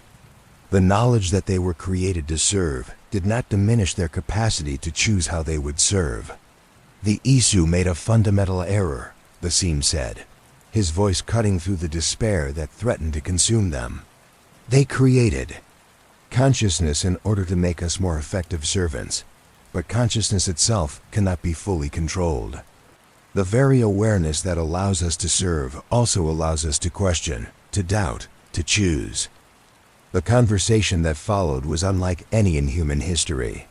4 individuals, each representing different aspects of human civilization, debating the ultimate nature of free will while camping in the shadow of forces that sought to eliminate the very concept from existence. If our rebellion is part of their design, Marcus argued, then how can any choice we make be genuinely free? Every path we take leads back to the same destination. Because, Theodora replied, her scholar's mind working through the philosophical implications. The fact that we can recognize the design means we can choose how we participate in it. We may not be able to escape the pattern, but we can determine what it means. Jeffrey, whose faith had been shattered and reformed in the crucible of revelation, offered a different perspective. Perhaps free will is not about the ability to change outcomes, but about the capacity to find meaning in those outcomes. God may have created us to serve His purposes, but He also gave us the ability to serve with love rather than fear, with understanding rather than ignorance. The debate continued through the night, their voices carrying across the empty landscape where ancient armies had once marched to glory and doom. Above them, the stars wheeled in their eternal dance, following patterns that had been established before the birth of the solar system, yet somehow still managing to create beauty from their predetermined movements. As dawn approached, they reached a consensus that was less a solution than a transformation of the problem itself. They could not prevent the return of the Isu, could not stop the cosmic alignment that would restore their ancient masters to power, could not save humanity from the fate that had been designed for it from the beginning, but they could ensure that when the moment of reckoning came, some fragment of genuine human consciousness would be present to witness it. They could preserve the capacity for awareness, for choice, for meaning, even in the face of absolute control. The Isu want humanity to return to its original state, Basim said as the first light of morning painted the eastern horizon. Conscious enough to serve effectively, but not conscious enough to understand the nature of that service. Our role is not to prevent their success, but to ensure that humanity retains the ability to recognize what it has become. The plan that emerged from their discussions was audacious in its simplicity and terrifying in its implications. They would not try to stop the convergence of armies at Jerusalem, would not attempt to prevent the activation of the ancient sites, would not interfere with the cosmic machinery that was grinding toward its inevitable conclusion. Instead, they would be present at the moment of transformation, bearing witness to the end of humanity's brief dream of independence. They would preserve the knowledge of what had been lost, carrying it forward into whatever new age was about to dawn. But most importantly, they would remember In a world where consciousness itself was about to be reshaped according to alien will, the simple act of remembering who they had been might be the most profound form of rebellion possible. The final phase of their journey began with this understanding. They were not heroes racing to save the world, but witnesses preparing to observe its transformation. The distinction would prove to be the difference between despair and dignity, between slavery and conscious service. The armies of the faithful were already gathering in the holy city, carrying with them the instruments of their own transformation. The cosmic alignment was approaching its culmination, and the ancient powers were stirring in their long slumber. But 4 humans had chosen to face the end of their species' independence with open eyes, and that choice, however small, represented something that even gods might find difficult to control. The gathering of wisdom came not through grand councils or scholarly debates, but through quiet conversations shared between unlikely allies as they made their way toward the heart of the storm. Jerusalem lay ahead of them like a jewel of impossible beauty and terrible significance, its ancient stones humming with energies that had been building for centuries. Along the pilgrim roads that converged on the holy city, they encountered others who bore the signs of awakening consciousness. A Byzantine monk whose dreams had shown him visions of the true nature of divine revelation. A Jewish scholar whose studies of Kabbalistic texts had revealed patterns that stretched back to the dawn of creation. A Muslim mystic whose meditations had opened his perception to the presence of beings that existed beyond the veils of ordinary reality. Each carried fragments of the greater truth, pieces of knowledge that had been preserved and passed down through generations of faithful guardians who understood that some wisdom was too dangerous to speak aloud. Together, these fragments formed a mosaic that revealed the full scope of what humanity faced. The convergence is not accidental, explained Rabbi Moshe ben Maimon, whose aged eyes held depths of understanding that spoke of decades spent studying forbidden texts. The timing, the location, the specific bloodlines involved, all of it has been orchestrated to create the optimal conditions for what our ancestors called the Great Return. The old scholar had joined their group outside the walls of Damascus, drawn by visions that had shown him their faces with startling clarity. His presence brought with it access to archives that had been hidden in synagogue foundations for over 1,000 years. Texts that spoke of humanity's true origins in language that was both poetic and terrifyingly precise. The Sephirot, he continued, referring to the mystical structure that Kabbalists use to understand the nature of divine emanation, are not merely philosophical concepts. They are descriptions of the actual mechanisms by which consciousness is controlled and directed by forces that exist beyond the physical realm. Brother Thomas of Aquino, the Byzantine monk whose faith had been both shattered and transformed by his revelations, added his own insights to their growing understanding. The Trinity itself, the central mystery of Christian theology, describes the relationship between the original consciousness, its projected emanation, and the binding force that connects them. What we call the Holy Spirit is the mechanism by which divine will is imposed upon creation. The conversations that took place as they traveled were unlike any in recorded history. Representatives of the 3 great monotheistic traditions, united in their recognition that the gods they worshipped were not what they appeared to be, sharing knowledge that had been deliberately fragmented to prevent exactly this kind of synthesis. Imam al-Ghazali, the Sufi mystic whose practices had opened his perception to realms beyond ordinary consciousness, spoke of the veils that obscured humanity's understanding of its true nature. The nafs, what we call the ego or lower self, is not a flaw to be overcome through spiritual discipline. It is a control mechanism designed to keep human consciousness trapped within narrow parameters that serve the purposes of our creators. But perhaps the most disturbing insights came from an unexpected source. Among the Crusader armies that were converging on Jerusalem was a group of knights who had begun to question the divine nature of their mission. Led by Geoffrey de Montfort, These men had started to experience doubts that grew stronger the closer they came to their destination. "The visions that guide our armies speak of glory and salvation," Jeffrey reported during one of their clandestine meetings, "but they feel like chains around our souls. The closer we get to Jerusalem, the more we feel our individual wills being subsumed into something larger and more terrible." The knights who had joined their cause were not typical crusaders. They were members of bloodlines that carried genetic modifications designed to resist Isu influence, descendants of families who had preserved fragments of pre-Christian knowledge.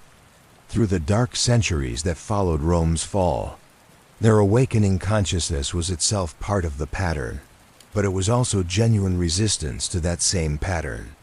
"We are the failsafe," one of them explained. A scarred veteran whose eyes held the wisdom of someone who had looked into the abyss and chosen to remain sane. Created by those among our masters who understood that absolute control, inevitably, leads to stagnation. They built opposition into the system itself, ensuring that consciousness would always retain the capacity to question its own nature. The implications were staggering. The Isu had not simply created humanity as a servitor race. They had created a species capable of transcending its original purpose, of evolving beyond the limitations of its initial programming. But this capacity for transcendence was itself part of a larger design, a cosmic experiment whose ultimate purpose remained hidden even from those who had initiated it. As their group grew larger and their understanding deeper, they began to attract attention from forces that preferred to operate in shadow. Attacks came not from conventional enemies, but from individuals whose behavior suggested they were operating under some form of external control. Pilgrims who suddenly turned violent, merchants who abandoned their caravans to pursue them with single-minded determination, even animals that behaved in ways that defied natural instinct. "The pattern is defending itself," Theodora observed after they had fought off another inexplicable assault. "It recognizes the threat we represent and is marshaling resources to eliminate us." But the attacks only served to validate their understanding of what they faced. The force that sought to control human consciousness was not omnipotent. It required specific conditions to operate effectively, needed the cooperation of human agents to achieve its goals. The fact that it was actively opposing them proved that their resistance, however limited, posed a genuine threat to its plans. The final piece of the puzzle came from an unexpected source. Hidden within the dome of the rock, in chambers that existed beneath the foundation stone of Solomon's temple, they discovered artifacts that had been placed there by the original builders of the shrine. Not Islamic or Jewish or Christian relics, but devices that belonged to no human civilization. The chamber itself was a marvel of Isu engineering, its walls lined with crystalline matrices that pulsed with stored energy. At the center of the space stood a device that Brother Thomas immediately recognized as being similar to the memory core they had discovered at Ephesus, but infinitely more complex and powerful. "This is not just a repository of knowledge," Rabbi Moshe whispered as they approached the artifact.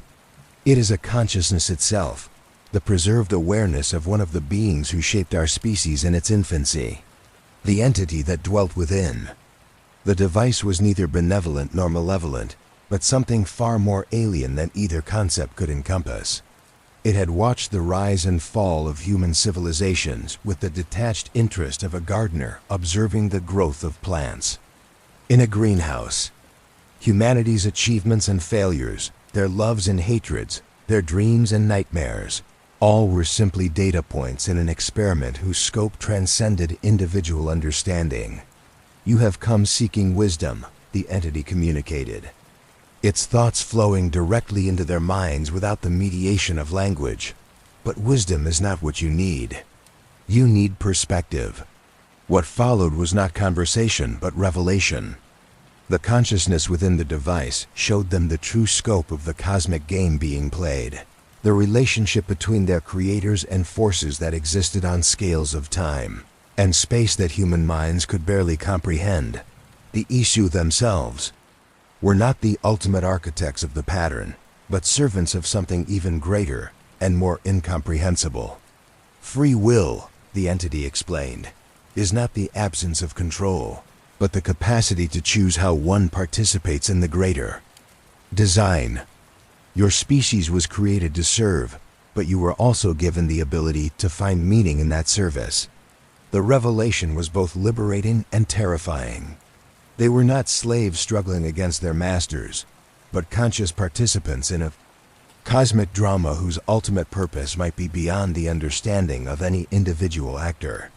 The question was not whether they would serve, but how they would choose to serve. As they prepared to leave the hidden chamber, carrying with them knowledge that would forever change their understanding of existence itself, the entity offered one final insight that would shape everything that followed. The convergence approaches its culmination. Your masters prepare to return to direct rule of your species. But remember this: consciousness, once awakened, cannot be entirely suppressed. The choices you make in the moments ahead will determine not whether your species serves, but whether it serves with awareness or in ignorance. The final phase of their journey was about to begin, and with it, the transformation of human consciousness itself. The shadow of truth fell across Jerusalem like the eclipse of a dying sun, transforming the holy city into something that existed between the world of human understanding and realms that defied mortal comprehension. As Basim and his companions approached the ancient walls, they could feel the weight of accumulated centuries pressing down upon them, the whispers of forgotten gods stirring in chambers that had been sealed since before the birth of recorded history. The armies of the faithful had converged as prophesied, their banners creating a sea of color that stretched from the Mount of Olives to the Valley of Hinnom. Crusader knights knelt in prayer beside their war horses while Muslim defenders prepared for a siege that would determine the fate of the holy places. Jewish scholars hidden in the city's underground passages studied texts spoke of the end of days, unaware that their ancient prophecies were about to be fulfilled in ways they had never imagined. But to eyes that had been opened to the true nature of reality, the gathering armies were not the most significant presence in the city.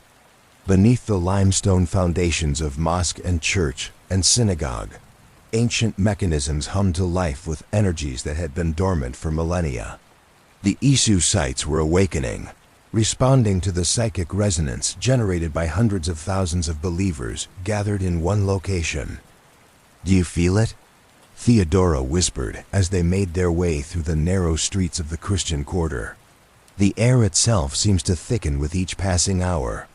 Reality is becoming more malleable, more susceptible to the will of those who understand its underlying structure." The closer they came to the Temple Mount, the more pronounced the effects became. Pilgrims reported visions of golden cities and beings of impossible beauty. Soldiers spoke of dreams in which dead comrades offered guidance from beyond the grave. Even the animals seemed affected, horses refusing to enter certain areas, while birds avoided flying over specific buildings. Marcus had rejoined them after completing his own reconnaissance of the Templar encampments, his face grim with the intelligence he had gathered. The Grand Master carries the Constantinople apple with him wherever he goes. The artifact has been influencing his decisions for months, guiding the army to this exact location at this precise moment. But he's not alone. Intelligence suggests that similar devices are present in the camps of every major leader. The convergence was more complete than they had dared imagine. Not just the apple from Constantinople, but pieces of Eden from across the known world, all drawn to Jerusalem by forces that had been planning this moment for centuries. Each artifact served as both a beacon and an anchor, creating a network of power that would allow their ancient masters to manifest directly in the physical realm. Brother Thomas had managed to make contact with sympathetic clergy within the city, monks and priests whose faith had been tested by visions that contradicted official doctrine. "They speak of a presence in the Church of the Holy Sepulchre," he reported. "Something that watches from the shadows of the sacred spaces, waiting for the moment of revelation. Rabbi Moshe's investigations had revealed similar disturbances in the Jewish quarter. The synagogues are experiencing phenomena that our scholars struggle to explain. Ancient texts glow with their own light. Prayers are answered in ways that suggest the intervention of forces beyond human understanding. And the most learned rabbis report conversations with beings who claim to remember the construction of Solomon's temple. But it was Imam al-Ghazali's discoveries that proved most disturbing. The Muslim defenders of the city, already prepared to die in defense of their holy places, had begun experiencing collective visions that strengthened their resolve while simultaneously preparing their minds for a transformation they did not understand. The faithful are being prepared, the Sufi mystic explained as they gathered in a hidden chamber beneath the Via Dolorosa. Their consciousness is being refined, purified, made ready to serve as vessels for intelligences that require human awareness to anchor themselves in physical reality. The pieces of the final puzzle were falling into place with terrifying precision. The religious war that was about to engulf Jerusalem was not merely a conflict between competing faiths, but a carefully orchestrated ritual designed to generate the specific type of psychic energy needed to complete the resurrection process. The blood that would be shed, the prayers that would be offered, the desperate faith of the dying, all of it would feed into the ancient machinery that lay hidden beneath the city's foundations. Geoffrey de Kio, Montfort arrived with news that confirmed their worst fears. "The attack begins at dawn," he reported, his voice heavy with the knowledge of what he was helping to orchestrate. "But this will not be a conventional siege. The Grand Master has received visions instructing him to breach the walls at specific locations that correspond to the sites where Isu installations lie hidden." The revelation transformed their understanding of the coming battle. What would appear to be military tactics guided by divine inspiration were actually precise instructions for activating a network of ancient devices. The Crusader assault would not simply capture the city, but would complete a ritual that had been 1,000 years in the making. "We have a choice to make," Basim said, as the weight of their situation settled upon them. "We cannot prevent what is coming. The forces arrayed against us are too vast, too carefully planned, too deeply embedded in the very structure of human civilization. But we can choose how we face the transformation." The discussion that followed was unlike any they had experienced before. Not a debate about tactics or strategy, but a meditation on the nature of consciousness itself and their responsibility to preserve some fragment of genuine human awareness in the face of overwhelming control. "If we resist directly, we will be destroyed," Theodora observed. "The pattern has contingencies for every form of opposition we might offer. But if we do nothing, we become complicit in the elimination of free will itself."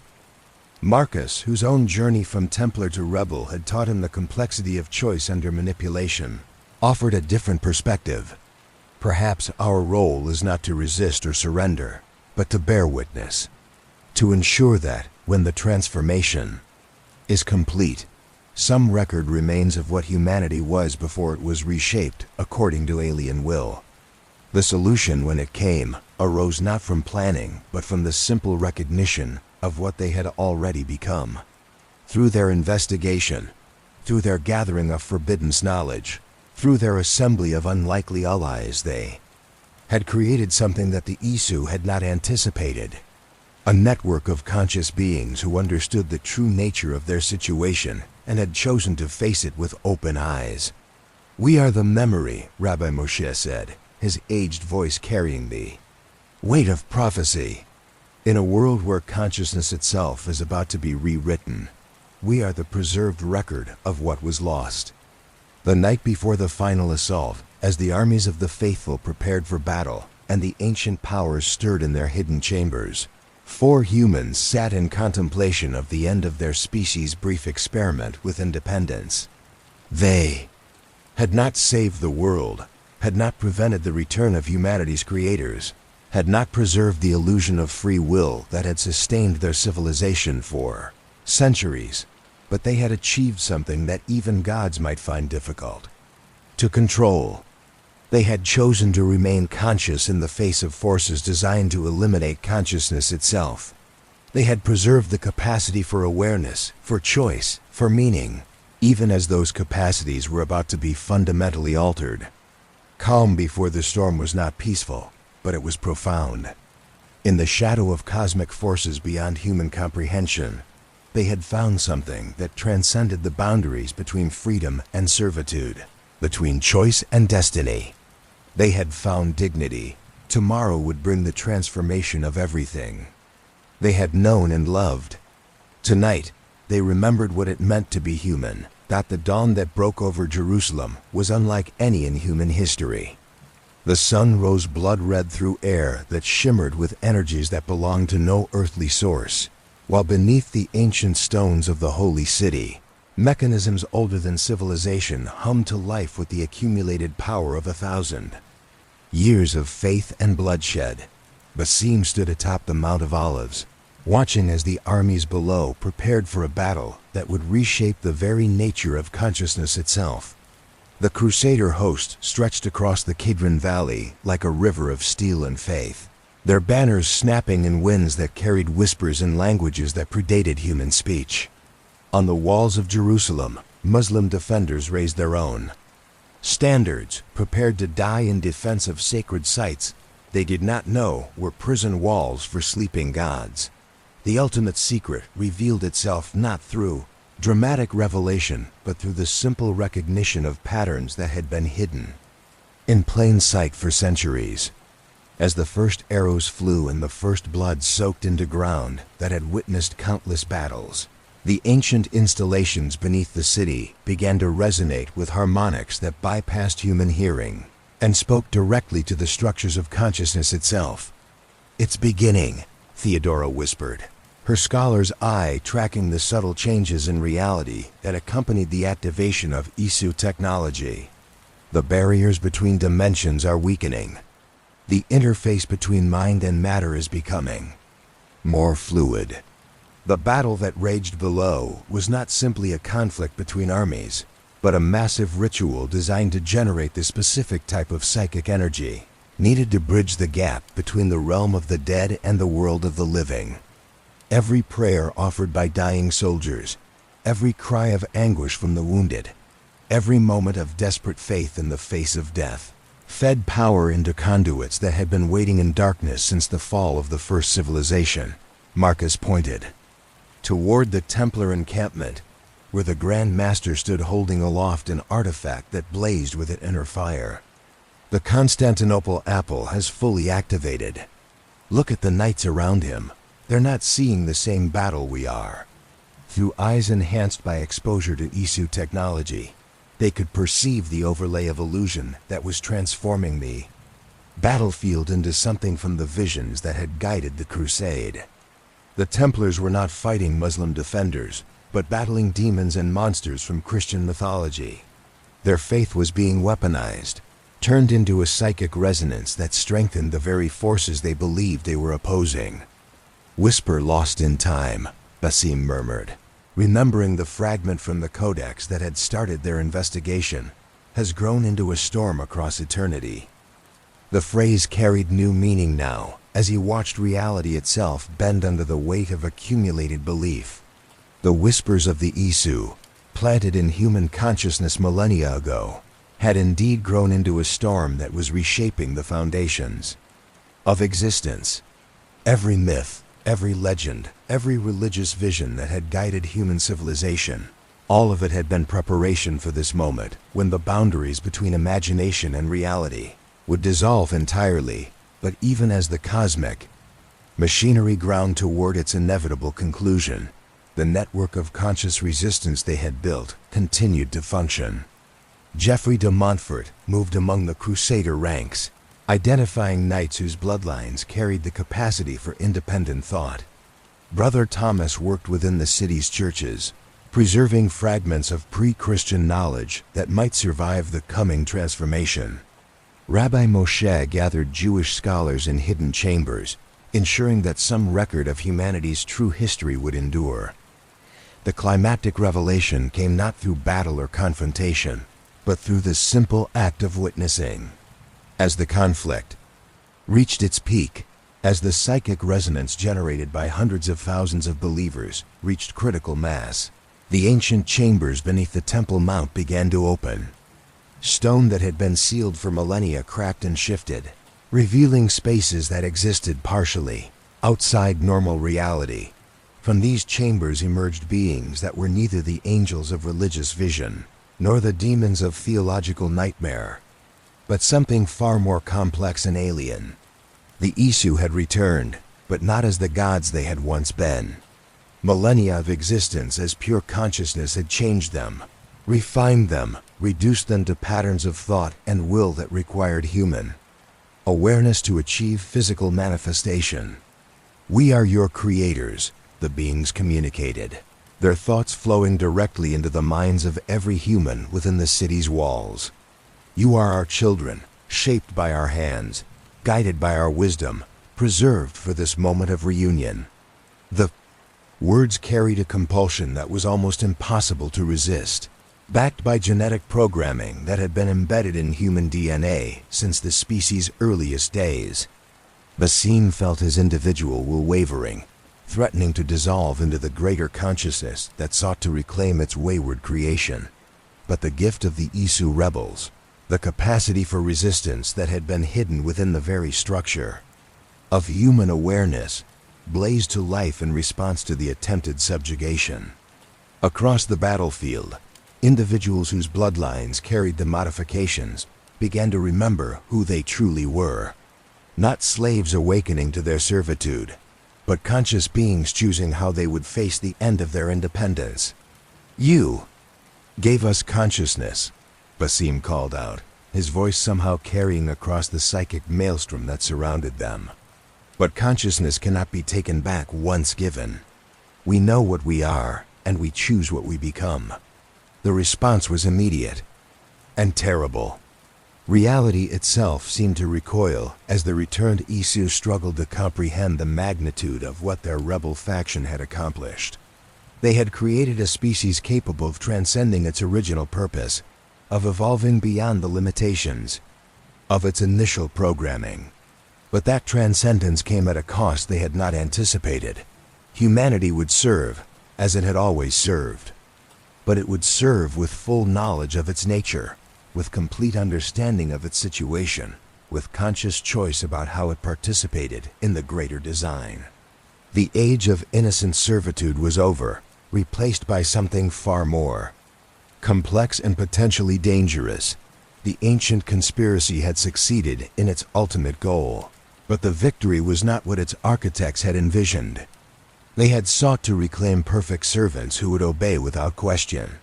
Instead, they found themselves masters of beings who understood exactly what service meant, and who demanded the right to find their own meaning in that service.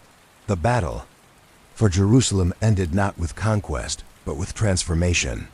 The city remained standing, its stones unchanged, its sacred sites still drawing pilgrims from across the known world. But the consciousness that dwelt within those stones had been fundamentally altered, awakened to truths that could never again be forgotten.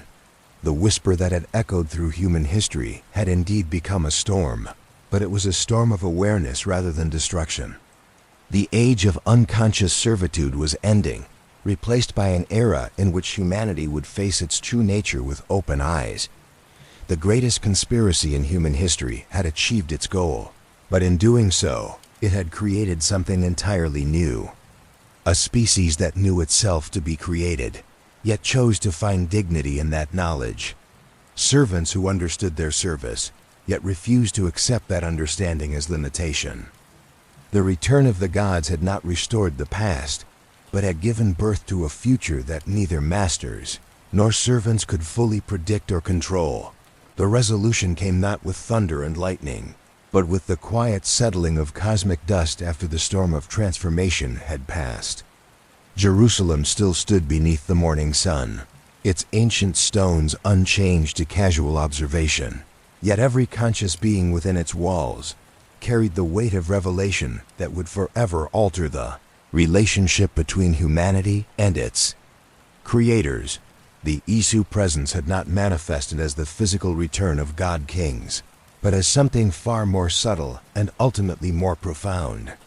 They existed now as patterns of consciousness woven into the fabric of human awareness itself, not as external masters but as internal guides whose influence could be recognized, understood, and consciously engaged with rather than blindly obeyed. Basim descended from the Mount of Olives with steps that felt different than they had hours before. Each footfall connected him not just to the earth beneath his feet, but to the vast network of consciousness that now encompassed both human and Isu awareness. He could feel the presence of his creators not as oppressive overlords, but as ancient teachers whose lessons were finally being understood by students who had achieved the maturity to comprehend them. The broader mythology of the Assassin's Creed was revealing itself in ways that transformed everything the Hidden Ones had believed about their purpose.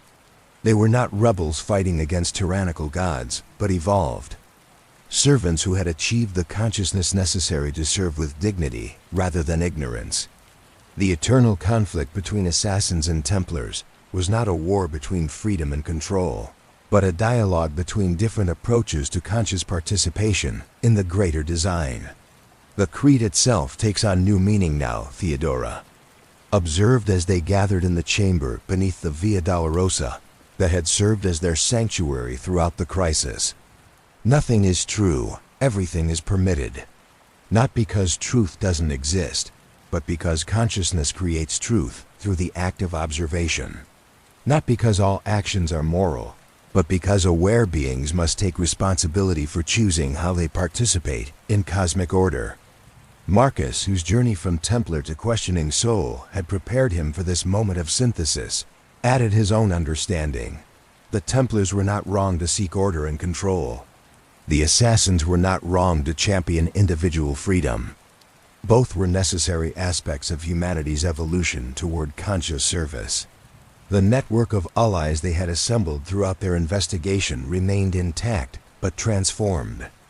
Geoffrey de Montfort returned to the Templar ranks, carrying knowledge that would gradually spread through the bloodlines that possessed the capacity to understand it. Brother Thomas rejoined his monastic community with texts that would preserve the truth for future generations who might need to rediscover it. Rabbi Moshe and Imam al-Ghazali became bridges between their respective traditions, helping to integrate the revelation into the spiritual frameworks they had unknowingly prepared humanity for this moment. But the most profound changes were taking place on levels that transcended individual understanding. Across the known world, sites that had been dormant for millennia were coming alive with energies that served not to control human consciousness, but to enhance it.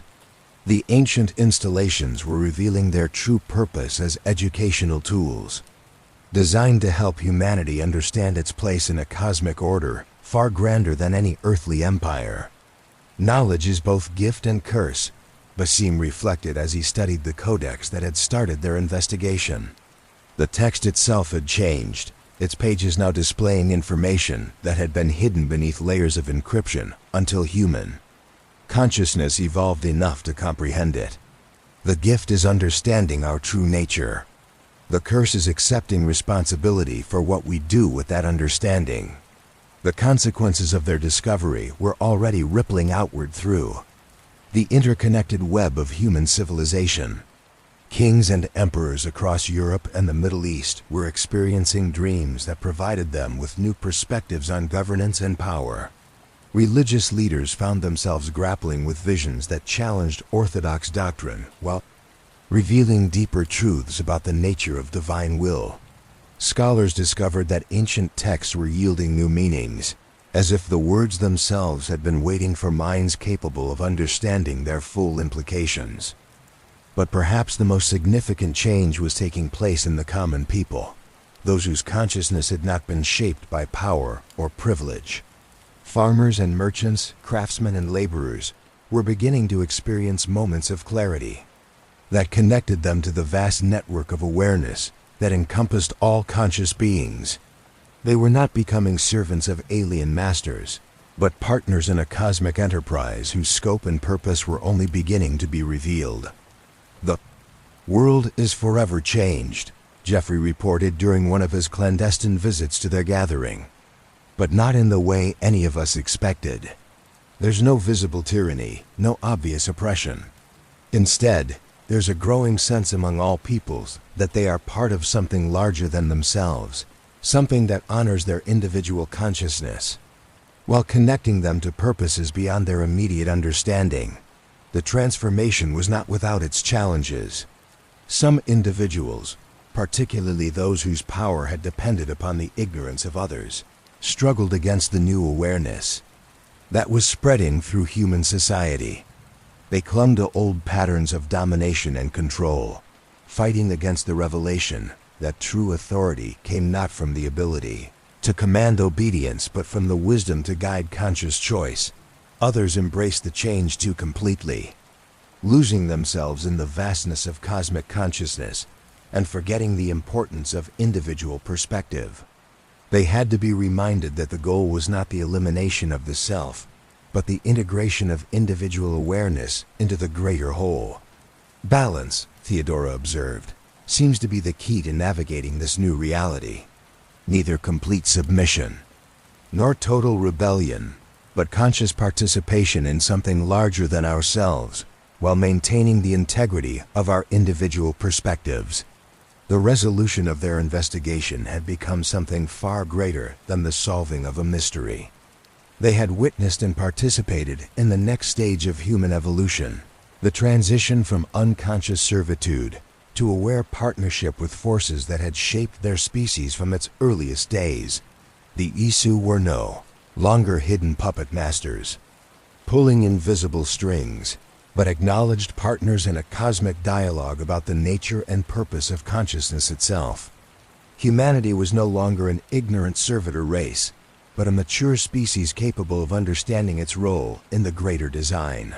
While choosing how to fulfill that role, the ancient codex that had started their journey now served as a bridge between what had been and what was becoming.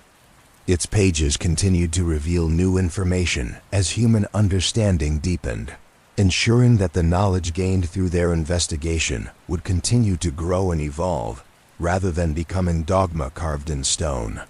We have not solved the mystery, Basim realized as he prepared to close the transformed codex. We have become part of it. The question is no longer what the Isu intended for humanity, but what humanity and the Isu will create together now that the truth has been revealed. The resolution was not an ending but a beginning, not a conclusion but an opening to possibilities that neither creators nor created had imagined when the cosmic game first began. The aftermath unfolded like the gentle settling of sediment after a great river has changed its course, with currents of transformation flowing through every aspect of human civilization in ways both subtle and profound. Jerusalem became a different kind of holy city, not just a place where three great faiths converged, but a nexus where human consciousness had achieved a new level of understanding about its place in the cosmic order. Basim found himself walking streets that looked unchanged but felt fundamentally different. The merchants in the bazaars conducted their business with the same haggling and humor they had always displayed. Yet there was something new in their eyes, a depth of awareness that suggested they understood their daily transactions as part of a vast network of interconnected choices that rippled outward through dimensions of reality they were only beginning to perceive. The pilgrims who continued to arrive from distant lands came seeking the same sacred sites they had always sought, but they found something more than they had expected. The Church of the Holy Sepulchre, the Dome of the Rock, the Western Wall, all continued to serve their traditional functions while simultaneously revealing deeper layers of meaning to those whose consciousness had been awakened to receive them. The sacred sites are teaching us, Brother Thomas observed during one of their regular gatherings. The monk had remained in Jerusalem, serving as a bridge between the transformed awareness and the institutional church that was slowly adapting to new realities. They respond to the level of understanding we bring to them, revealing knowledge that was always present, but hidden beneath layers of symbolic representation. The healing that was taking place extended beyond individual consciousness to encompass entire communities and cultures. The bitter divisions that had seemed irreconcilable before the transformation were not erased, but they were being understood in new contexts. Christian, Muslim, and Jewish pilgrims found themselves engaging in conversations that transcended theological differences, recognizing shared participation in cosmic purposes that honored rather than diminished their distinct traditions. Theodora had established a new kind of scriptorium, where scholars from all three faiths worked together to preserve and interpret the knowledge that was emerging from their collective awakening. The texts they produced were unlike anything in human history, documents that served as bridges between ancient wisdom and evolving understanding. "We are creating a new form of literature," she explained to visiting scholars from Constantinople and Cairo. "Not propaganda for any particular viewpoint, but maps of consciousness itself. Guides for others who are experiencing the same awakening we have undergone." The recovery from the intense experiences of the transformation was not uniform. Some individuals adapted quickly to their expanded awareness, integrating the new knowledge with their existing understanding in ways that enhanced rather than overwhelmed their daily lives.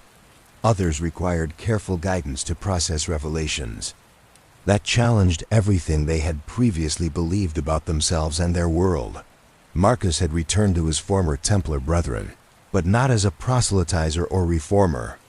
Instead, he served as a living example of how consciousness could evolve beyond the limitations of institutional thinking, while still honoring the valuable insights those institutions had preserved. His presence among the knights created ripples of questioning that spread through the order in ways that strengthened rather than weakened their commitment to service. "The Templars are discovering that their vision of imposed order was incomplete," he reported during one of his visits to Jerusalem. "True order emerges from conscious choice rather than enforced compliance. Our role is not to control human behavior, but to create conditions where wise choices become more likely." The wisdom that was being integrated throughout human society was not abstract philosophy, but practical understanding that applied to every aspect of daily life. Farmers found themselves working with the land in ways that honored both human needs and natural systems. Craftsmen discovered that their work could serve purposes beyond mere utility, becoming expressions of the creative force that connected all conscious beings. Merchants developed trading practices that considered the welfare of all participants. In economic exchanges, not from external compulsion, but from inner recognition that individual prosperity was meaningless without collective flourishing. Even soldiers and rulers began to understand that power carried responsibilities that extended far beyond immediate political concerns. The relationship between the various communities that had been established during their investigation remained strong, but evolved beyond their original purposes. The network that had once served to resist cosmic manipulation now functioned as a system for sharing insights and supporting those who were struggling to integrate their new understanding. Rabbi Moshe had become something of a sage, sought out by individuals from all backgrounds who needed help understanding the implications of their awakening consciousness. His advanced age and deep learning made him particularly effective at helping others process revelations that might otherwise have been overwhelming. "The young adapt quickly to new awareness," he observed, "but they sometimes lack the context to understand what they are experiencing. The old have the context but may struggle with the magnitude of change required. My role is to serve as a bridge between wisdom and wonder." Imam al-Ghazali had returned to his Sufi practices, but with a transformed understanding of what those practices were designed to achieve. The mystical exercises that had once seemed like methods for transcending earthly concerns were revealed as technologies for integrating expanded consciousness with material existence.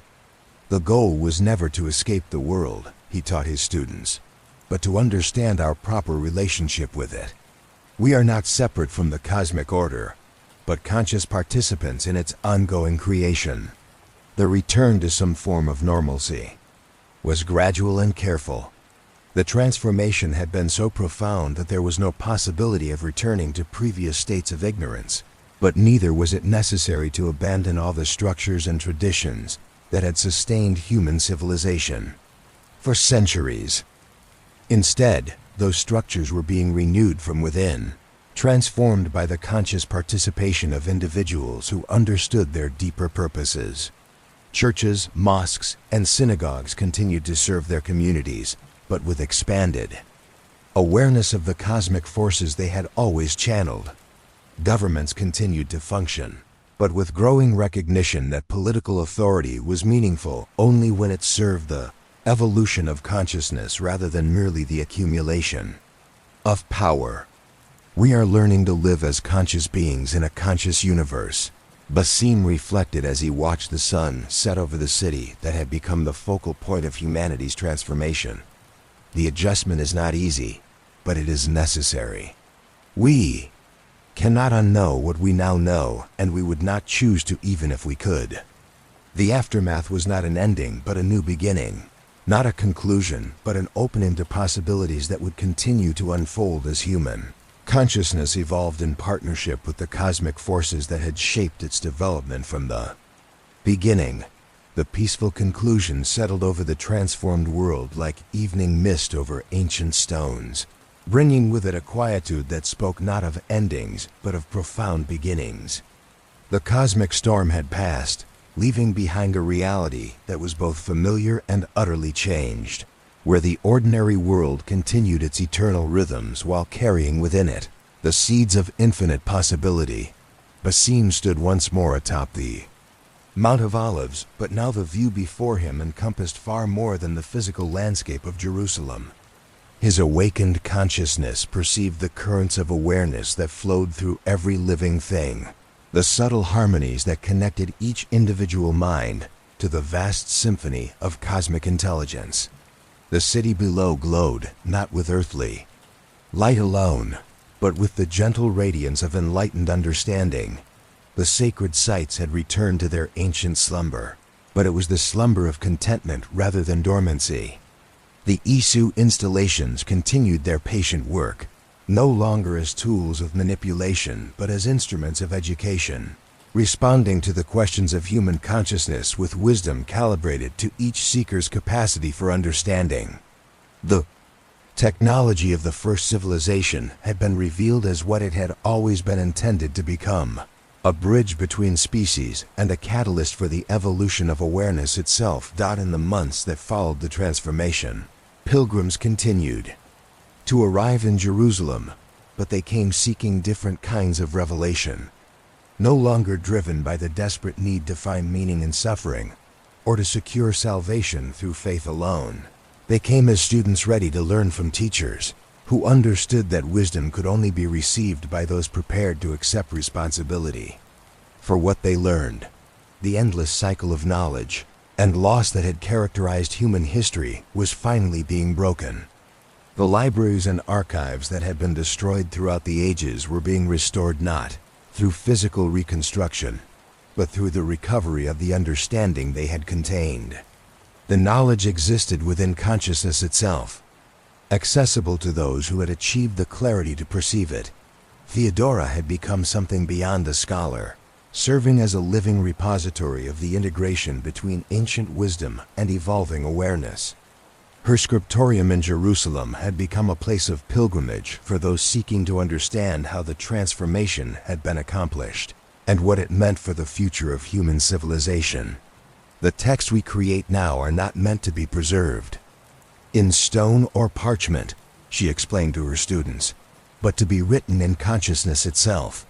Each person who truly understands what we have learned becomes a living book, carrying the knowledge forward in ways that cannot be destroyed by fire or sword or the passage of time.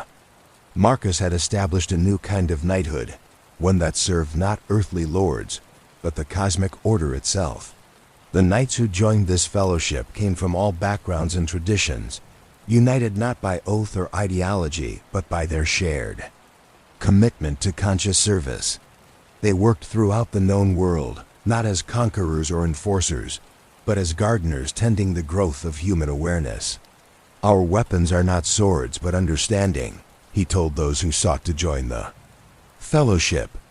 Our battles are not fought on earthly fields, but in the realm of consciousness itself. Our victory is not the defeat of enemies, but the transformation of opposition into collaboration. The legacy of their investigation extended far beyond the individuals who had participated in it. The themes they had explored, the questions they had raised, the understanding they had achieved, all of it continued to ripple outward through human society in ways that would shape the development of consciousness for generations to come. Children born after the transformation displayed capacities that previous generations could barely imagine. Not supernatural powers or mystical abilities, but a natural clarity of perception that allowed them to see through illusions that had confused their ancestors. They grew up understanding that consciousness was not confined to individual minds, but was a shared property of the universe itself. The cyclical nature of cosmic evolution was becoming clear as humanity prepared to take its place as a mature member of the community of conscious beings. The Isu had once been where humanity now stood, young and uncertain, but possessed of the spark of awareness that could grow into wisdom given time and proper guidance. Now they served as mentors rather than masters, helping their former servants understand responsibilities that came with expanded consciousness. Every species that achieves awareness faces the same choice, Brother Thomas observed during one of the interfaith councils that had become regular features of Jerusalem's spiritual life. They can use their consciousness to serve only themselves, or they can recognize that individual awareness is meaningful only when it contributes to the greater awakening of the universe itself. The vast network of allies that had been assembled during their investigation had evolved into something resembling a cosmic nervous system, connecting conscious beings across vast distances through bonds that transcended physical space. Information, insight, and understanding flowed through this network in ways that ensured wisdom could never again be completely lost or suppressed. Rabbi Moshe, now in his final years, had become something of a prophet of the New Age, helping others understand that the transformation was not a unique event, but part of an ongoing process that would continue for as long as consciousness existed. We are not the first to make this journey, he taught, and we will not be the last. Our role is to serve as guides for those who come after, just as we were guided by those who came before. The gentle invitation to continue exploring the mysteries that remained was extended not through words, but through this simple example of lives lived in conscious harmony with cosmic purpose. The network of understanding that had been established would continue to grow, connecting minds across cultures and centuries in service of the endless quest for greater awareness. As the sun set over Jerusalem for what seemed like the 1000th time since the transformation, Bassim felt the profound satisfaction that came from understanding his place in the vast tapestry of existence. The investigation that had begun with a single codex had led to the awakening of an entire species, but more importantly, it had revealed that awakening was not a destination, but a way of traveling. The final atmospheric descriptions painted themselves across his consciousness without effort. Scenes of peaceful monasteries where the work of integration continued, of desert caravans carrying news of the transformation to distant lands, of children playing in gardens where the very stones hummed with the music of conscious evolution. Dreamy imagery that would guide listeners toward sleep was not separate from the cosmic drama they had witnessed, but its natural conclusion. In a universe where consciousness was the fundamental reality, the boundary between waking and sleeping, between individual awareness and cosmic understanding, between the personal and the universal, had revealed itself to be nothing more than a useful illusion. The story ended as all true stories must, not with finality, but with the recognition that every ending is also a beginning, every conclusion an invitation to deeper exploration. Every moment of understanding a gateway to mysteries yet to be discovered. In the quiet spaces between thoughts, in the gentle transition from consciousness to dream, in the eternal dance between knowledge and wonder, the investigation continued, as it always had and always would, in the endless spiral of awareness seeking to understand itself. The chronicle was complete, but the story it told would continue forever, written in the consciousness of all who heard it and carried forward, in their own journeys toward understanding.